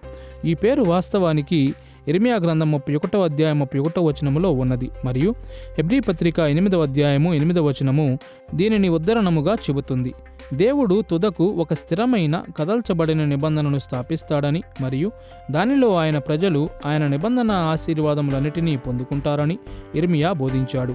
యేసు అప్పగించబడిన రాత్రి ఆ ప్రభురాత్రి భోజన సమయములో తన శిలువ ఈ క్రొత్త నిబంధనను ఆరంభిస్తుందని ప్రభువు స్వయంగా తెలిపాడు. యేసు తన శిష్యులతో పలికిన మాటలను లూకాసు వార్త 22వ అధ్యాయము 20వ వచనం నివేదిస్తుంది. ఈ గిన్నె మీ కొరకు చిందింపబడుచున్న నా రక్తము వలనైన క్రొత్త నిబంధన. క్రొత్త నిబంధన అను మాటలోని క్రొత్త అను పదమునకు హెబ్రీ మరియు గ్రీకు పదములైన కాదాష్ మరియు కైనోస్ను నూతనపరచబడుట అని కూడా అనువదించవచ్చు. కృపా నిబంధన యొక్క నిర్వహణగా క్రొత్త నిబంధనను గూర్చి లేఖనము మాట్లాడునప్పుడు నూతనపరచబడుట అను అర్థమునిచ్చు విధముగానే మాట్లాడింది. ఒక నూతన నిబంధన నిర్వహణ ద్వారా దేవుడు తన నిబంధనను నూతనపరచుచున్నాడు లేక పునరుద్ఘాటించుచున్నాడు అనున్నదియే ఇక్కడ ఆలోచన గాని తాను ఇంతకుముందు ప్రమాణము చేసిన నిబంధనను విడిచిపెట్టాడని అర్థము కాదు. హెబ్రీ పత్రిక అంతటా ఈ నిబంధన యొక్క నూతనపరచబడిన స్వభావము కనిపిస్తుంది మరియు అది పాత మోషే నిబంధన నిర్వహణకు మరియు క్రీస్తు ద్వారా నిర్వహించబడిన నూతన మరియు అంతిమ కృపా నిబంధనకు మధ్య వ్యత్యాసములను తెలియపరుస్తుంది. ఉదాహరణకు హెబ్రీ పత్రిక 5-7 అధ్యాయములు పాత లేవీయుల యాజకత్వమును యేసు యొక్క నూతన యాజకత్వముతో వ్యత్యాసపరుస్తుంది. ఇది పాత నిబంధన యాజకరాజైన మెల్కిసెదెకు వంటి యాజకత్వమును పునరుద్ధరించు సంప్రదాయమై ఉన్నది. క్రొత్త నిబంధన పాత నిబంధన కంటే భిన్నముగా ఉంటుంది అని చూపుటకు హెబ్రీ పత్రిక 8వ అధ్యాయము ఇర్మియా గ్రంథము 31వ అధ్యాయములోని మాటలను ఉపయోగిస్తుంది. వాస్తవిక ప్రవచనము మోషే నిబంధన నిర్వహణలోని ఆశీర్వాదముల యొక్క పునరుద్ధరణ మరియు నూతన పరచబడుటను సూచిస్తుంది అని ఇర్మియా గ్రంథము 31వ అధ్యాయం యొక్క సందర్భము స్పష్టము చేస్తుంది. హెబ్రీ పత్రిక 8వ అధ్యాయములో ప్రభువైన యేసు యొక్క బలి ద్వారా నిశ్చయపరచబడిన నిబంధనను నిబంధన అను పదము ద్వారా రచయిత చివరికి పరిచయం చేస్తాడు. యేసు ఒక ఉత్తమమైన నిబంధనకు మధ్యవర్తిగా ఉన్నాడు కాబట్టి యేసు గొప్ప పరిచర్య చేశాడు అని అతడు చెప్పు మాటలను గమనించండి. అనగా నిబంధన స్వయంగా ఉత్తమమైనది అనే అర్థము. దీనిని మునుపటి నిబంధన యొక్క ముగింపుగాను అనగా పూర్తిగా క్రొత్త నిబంధనగా కూడా అర్థము చేసుకోవచ్చు. అయితే ఇది పాత నిబంధన యొక్క కొనసాగింపుగాను నెరవేర్పుగాను ఉన్నది అని కూడా కొందరు నమ్ముతారు. 31వ అధ్యాయములో ఇర్మియా ప్రవక్త ప్రస్తావించిన నిబంధనను గూర్చి 8వ అధ్యాయములో రచయిత మాట్లాడుతున్నాడు. దేవుడు ఒక క్రొత్త నిబంధనను స్థాపించు సమయము వస్తుంది అని అతడు అంటాడు. క్రొత్త నిబంధన భవిష్యత్తులో జరగబోతుంది అని ఇర్మియా నమ్మాడు అను విషయమును నేను స్పష్టము చేయగోరుచున్నాను. కాబట్టి ఇక్కడ మనము ఒక వ్యత్యాసమును చూస్తున్నాము. ఇది ఒక కొనసాగింపా లేక పూర్తిగా క్రొత్తదా? ఇదే సందిగ్ధత. క్రైస్తవులముగా మనము ఈ విషయమును గూర్చి భిన్నముగా ఆలోచన చేస్తాము. క్రొత్త నిబంధన కొనసాగింపు అని నేను అనుకుంటాను. ఎందుకంటే దేవుడు మానవ చరిత్ర అంతటిలో తన ప్రజల ద్వారా అనగా ముందుగా తన యూదుల ద్వారా మరియు తరువాత తన అన్యుల ద్వారా కార్యములు చేశాడు అని మనము చూడవచ్చు. రక్షణ ఎల్లప్పుడూ కృప ద్వారా కలిగింది. వ్యత్యాసము ఏమిటంటే పాత నిబంధనలో యేసు ఇంకా బలిని అర్పించలేదు. కాబట్టి మనవలే పాత నిబంధన ప్రజలు దానిని చూడలేకపోయారు. రక్షణ ఎప్పటికే నెరవేర్చబడింది కాబట్టి ఇప్పుడు మనకు ఉత్తమమైన నిబంధన ఉన్నది మరియు విఫలమగుటకు మనము భయపడకూడదు. ఎందుకంటే మన ప్రతి పాపము కొరకు యేసు క్షమాపణను సాధించాడు. కాబట్టి నిబంధన ఉత్తమమైనదే మరియు ఇప్పుడు ధర్మశాస్త్రము విధించు ఎలాంటి ఆటంకములు లేక పరిమితులు లేవు కాబట్టి అది క్రొత్తదిగా కూడా ఉన్నది. మనకు అవే బలులు అవసరము లేదు. ఆహారమునకు సంబంధించిన అవే నియమములు మనము పాటించవలసిన అవసరత లేదు. అవే రకములైన వేడుకలను మనము జరుపుకోనవసరము లేదు. ఇప్పుడు సమస్తము యేసును నమ్ముట ద్వారా విశ్వాసము ద్వారా సాధ్యమవుతుంది. కాబట్టి 8వ అధ్యాయం ముగింపులో క్రొత్త నిబంధన మునుపటి నిబంధనను నిరర్ధకము చేసింది అని, నిరర్ధకమైనది త్వరగా అంతరించిపోతుంది అని రచయిత సెలవిచ్చాడు. కాబట్టి పాత నిబంధన ముగించబడింది మరియు క్రొత్త నిబంధన దాని యొక్క కొనసాగింపై ఉన్నది. క్రొత్త నిబంధన యొక్క నూతనపరచబడిన స్వభావము హెబ్రీ పత్రిక 9వ అధ్యాయం 15వ వచనంలో కూడా స్పష్టము చేయబడింది. అక్కడ రచయిత ఇలా వ్రాస్తున్నాడు: ఈ హేతువు చేత మొదటి నిబంధన కాలములో జరిగిన అపరాధముల నుండి విమోచనము కలుగుటకై ఆయన మరణము పొందినందున పిలువబడిన వారు నిత్యమైన స్వాస్థ్యమును గూర్చిన వాగ్దానమును పొందు నిమిత్తము ఆయన క్రొత్త నిబంధనకు మధ్యవర్తి అయి ఉన్నాడు. ఈ వచనము సూచించుచున్నట్లు క్రొత్త నిబంధన నిర్వహణ మొదటి లేక పాత నిర్వహణను కొనసాగిస్తుంది. విశేషముగా క్రొత్త నిర్వహణ పాపము యొక్క పాత అప్పును చెల్లించి స్వాస్థ్యమును గూర్చిన పాత వాగ్దానములను నెరవేర్చుతుంది మరియు దాని యొక్క మధ్యవర్తి ద్వారా అది దీనిని సాధిస్తుంది. ఆయన ప్రజల పక్షమున మధ్యవర్తి తుదకు నిబంధన యొక్క షరతులను నెరవేర్చుతాడు అనున్నది క్రొత్త నిబంధనలో కనుపరచబడిన గొప్ప వ్యక్తీకరణ అయ్యున్నది. ఉదాహరణకు లూకా సువార్త 2వ అధ్యాయం 21వ వచనములో ఆయన అబ్రాహాము నిబంధన ప్రకారం సున్నతిని పొందాడు. మత్తయి సువార్త 5వ అధ్యాయము 17 నుండి 19 వచనములు, లూకా సువార్త 24వ అధ్యాయము 44వ వచనము మరియు రోమాపత్రిక 8వ అధ్యాయం 4వ వచనం ప్రకారం ఆయన మోషే ధర్మశాస్త్రమును ఉద్ఘాటించాడు మరియు అనుసరించాడు. మత్తయి సువార్త 1వ అధ్యాయము 1 నుండి 25 వచనములలో తెలియజేయబడినట్లు ఆయన మెస్సయ్య అను దావీదు స్థానమును సొంతము చేసుకున్నాడు. అంతేగాక ఈ నిబంధన షరతులన్నిటినీ పాటించుట ద్వారా యేసు దానికి అనుసంధానమైన దీవెనలన్నిటినీ సొంతము చేసుకున్నాడు. రోమాపత్రిక 4వ అధ్యాయము 3 నుంచి 25 వచనములు, గలతీ పత్రిక 3వ అధ్యాయము 14 నుండి 16 వచనములు మరియు అనేక ఇతర చోట్ల మనము దీనిని చూస్తాము. అయితే ఆయనకు నమ్మకమైన నిబంధన ప్రజలమైన మనతో పంచుకొనుట కొరకు యేసు ఈ ఆశీర్వాదములను సాధించాడు అనున్నది ఎంతో అసాధారణమైన విషయము. మన నిబంధన మధ్యవర్తి మరియు నిబంధన నాయకుడైన క్రీస్తులో ప్రతి నిబంధన నిర్వహణ కోరిన సమస్తమైన మానవ స్వామిభక్తి నెరవేర్చబడింది మరియు ప్రతి నిర్వహణలోని ప్రతి ఆశీర్వాదమును మనము పొందుకుంటాము. క్రీస్తు ఆయన యొద్ద ఉన్న ఆశీర్వాదములన్నిటినీ మనతో ఇంకా పంచుకోలేదు. అయితే ఎఫెసీ పత్రిక 1వ అధ్యాయము 13-14 వచనాలలో పౌలు వ్రాసినట్లు మన భవిష్యత్ స్వాస్థ్యమునకు సంచకరువుగా ఆయన మనకు పరిశుద్ధాత్మను అనుగ్రహించాడు మరియు యేసు తిరిగి వచ్చినప్పుడు దేవుని యొక్క భూలోక రాజ్యములో ఆయన తన ఆశీర్వాదములన్నిటినీ మనతో పంచుకుంటాడు. ప్రకటన గ్రంథము 21వ అధ్యాయము 1వ వచనము నుండి 22వ అధ్యాయం 5వ వచనములో వర్ణించబడినట్లు క్రొత్త ఆకాశములు మరియు క్రొత్త భూమి మీద మానవులకు ఇవ్వబడిన రాజ్య నిర్మాణ కార్యము పూర్తయినప్పుడు ఇది జరుగుతుంది. కాలక్రమములో దేవుని రాజ్యమును నిర్మించున్నట్లు ఆత్మ మనలను బలపరుస్తాడు మరియు ఆయన సన్నిధిని నిత్యము ఆనందించున్నట్లు ఆయన మన హృదయములను సిద్ధపరుస్తాడు. కృపా నిబంధనను గూర్చిన ఈ పాఠములో దాని యొక్క సమయము, త్రిత్వములోని పురుషమూర్తుల యొక్క పాత్రలు మరియు కృపా నిబంధనలో దేవుని ఆలోచన యొక్క నెరవేర్పును పరిశీలిస్తూ దేవుని నిత్య ఆలోచనను చూశాము. మానవ పాపము మరియు మనకు మధ్యవర్తిగా క్రీస్తును చూస్తూ దేవుని దైవకృత కార్యముగా నిబంధనను మనము పరిగణించాము. కృపా నిబంధన యొక్క మూలకములైన దేవుని దయ, మానవ స్వామిభక్తి మరియు ఆశీర్వాదములు మరియు శాపముల పరిణామములను మనము వర్ణించాము. ఆదాము, నోవహు, అబ్రహాము, మోషే, దావీదు మరియు యేసు ద్వారా నిబంధన యొక్క చారిత్రక నిర్వహణను విశ్లేషించాము. వేదాంత శాస్త్ర మానవ శాస్త్రమును గూర్చిన ఈ పాఠ్యక్రమము అంతటిలో పాపరహితమైన దేవుని స్వరూపములుగా మానవ స్థితితో ఆరంభించి పతనమైన పాపులుగా మన శపించబడిన స్థితిని మరియు యేసుక్రీస్తులో మనము పొందిన కృపగల విమోచనను చూశాము. ఈ దశల ద్వారా దేవుడు మనలను నడిపించుటలోని ఉద్దేశ్యములు మంచివిగాను దయగలవిగాను ఉన్నాయని చూశాము. మనలను విమోచించుటకు ముందు నిశ్చయించుకొనకుండా దేవుడు ఈ పాపం యొక్క పరిణామములను అనుభవించుటకు మనకు అనుమతి ఇవ్వలేదు మరియు మన విమోచించబడిన స్థితిలో ఆయన ఆరంభించిన ప్రణాళికను ముగించున్నట్లు మనము ఆయన కోరిన స్థానములో ఉన్నాము. మన మొదటి తల్లిదండ్రులకు ఇవ్వబడిన రాజ్య నిర్మాణ ఆజ్ఞను కొనసాగించుటకు మనకు ఆత్మీయ శక్తి ఇవ్వబడినది. మన ప్రతి అపరాధము క్షమించబడి ఉన్నది. ప్రతి నిబంధన శాపము నుండి మనము విముక్తి పొందాము. తద్వారా మనము ఆయన చూపిన దయను బట్టి ఆయనను స్తుతించగలము.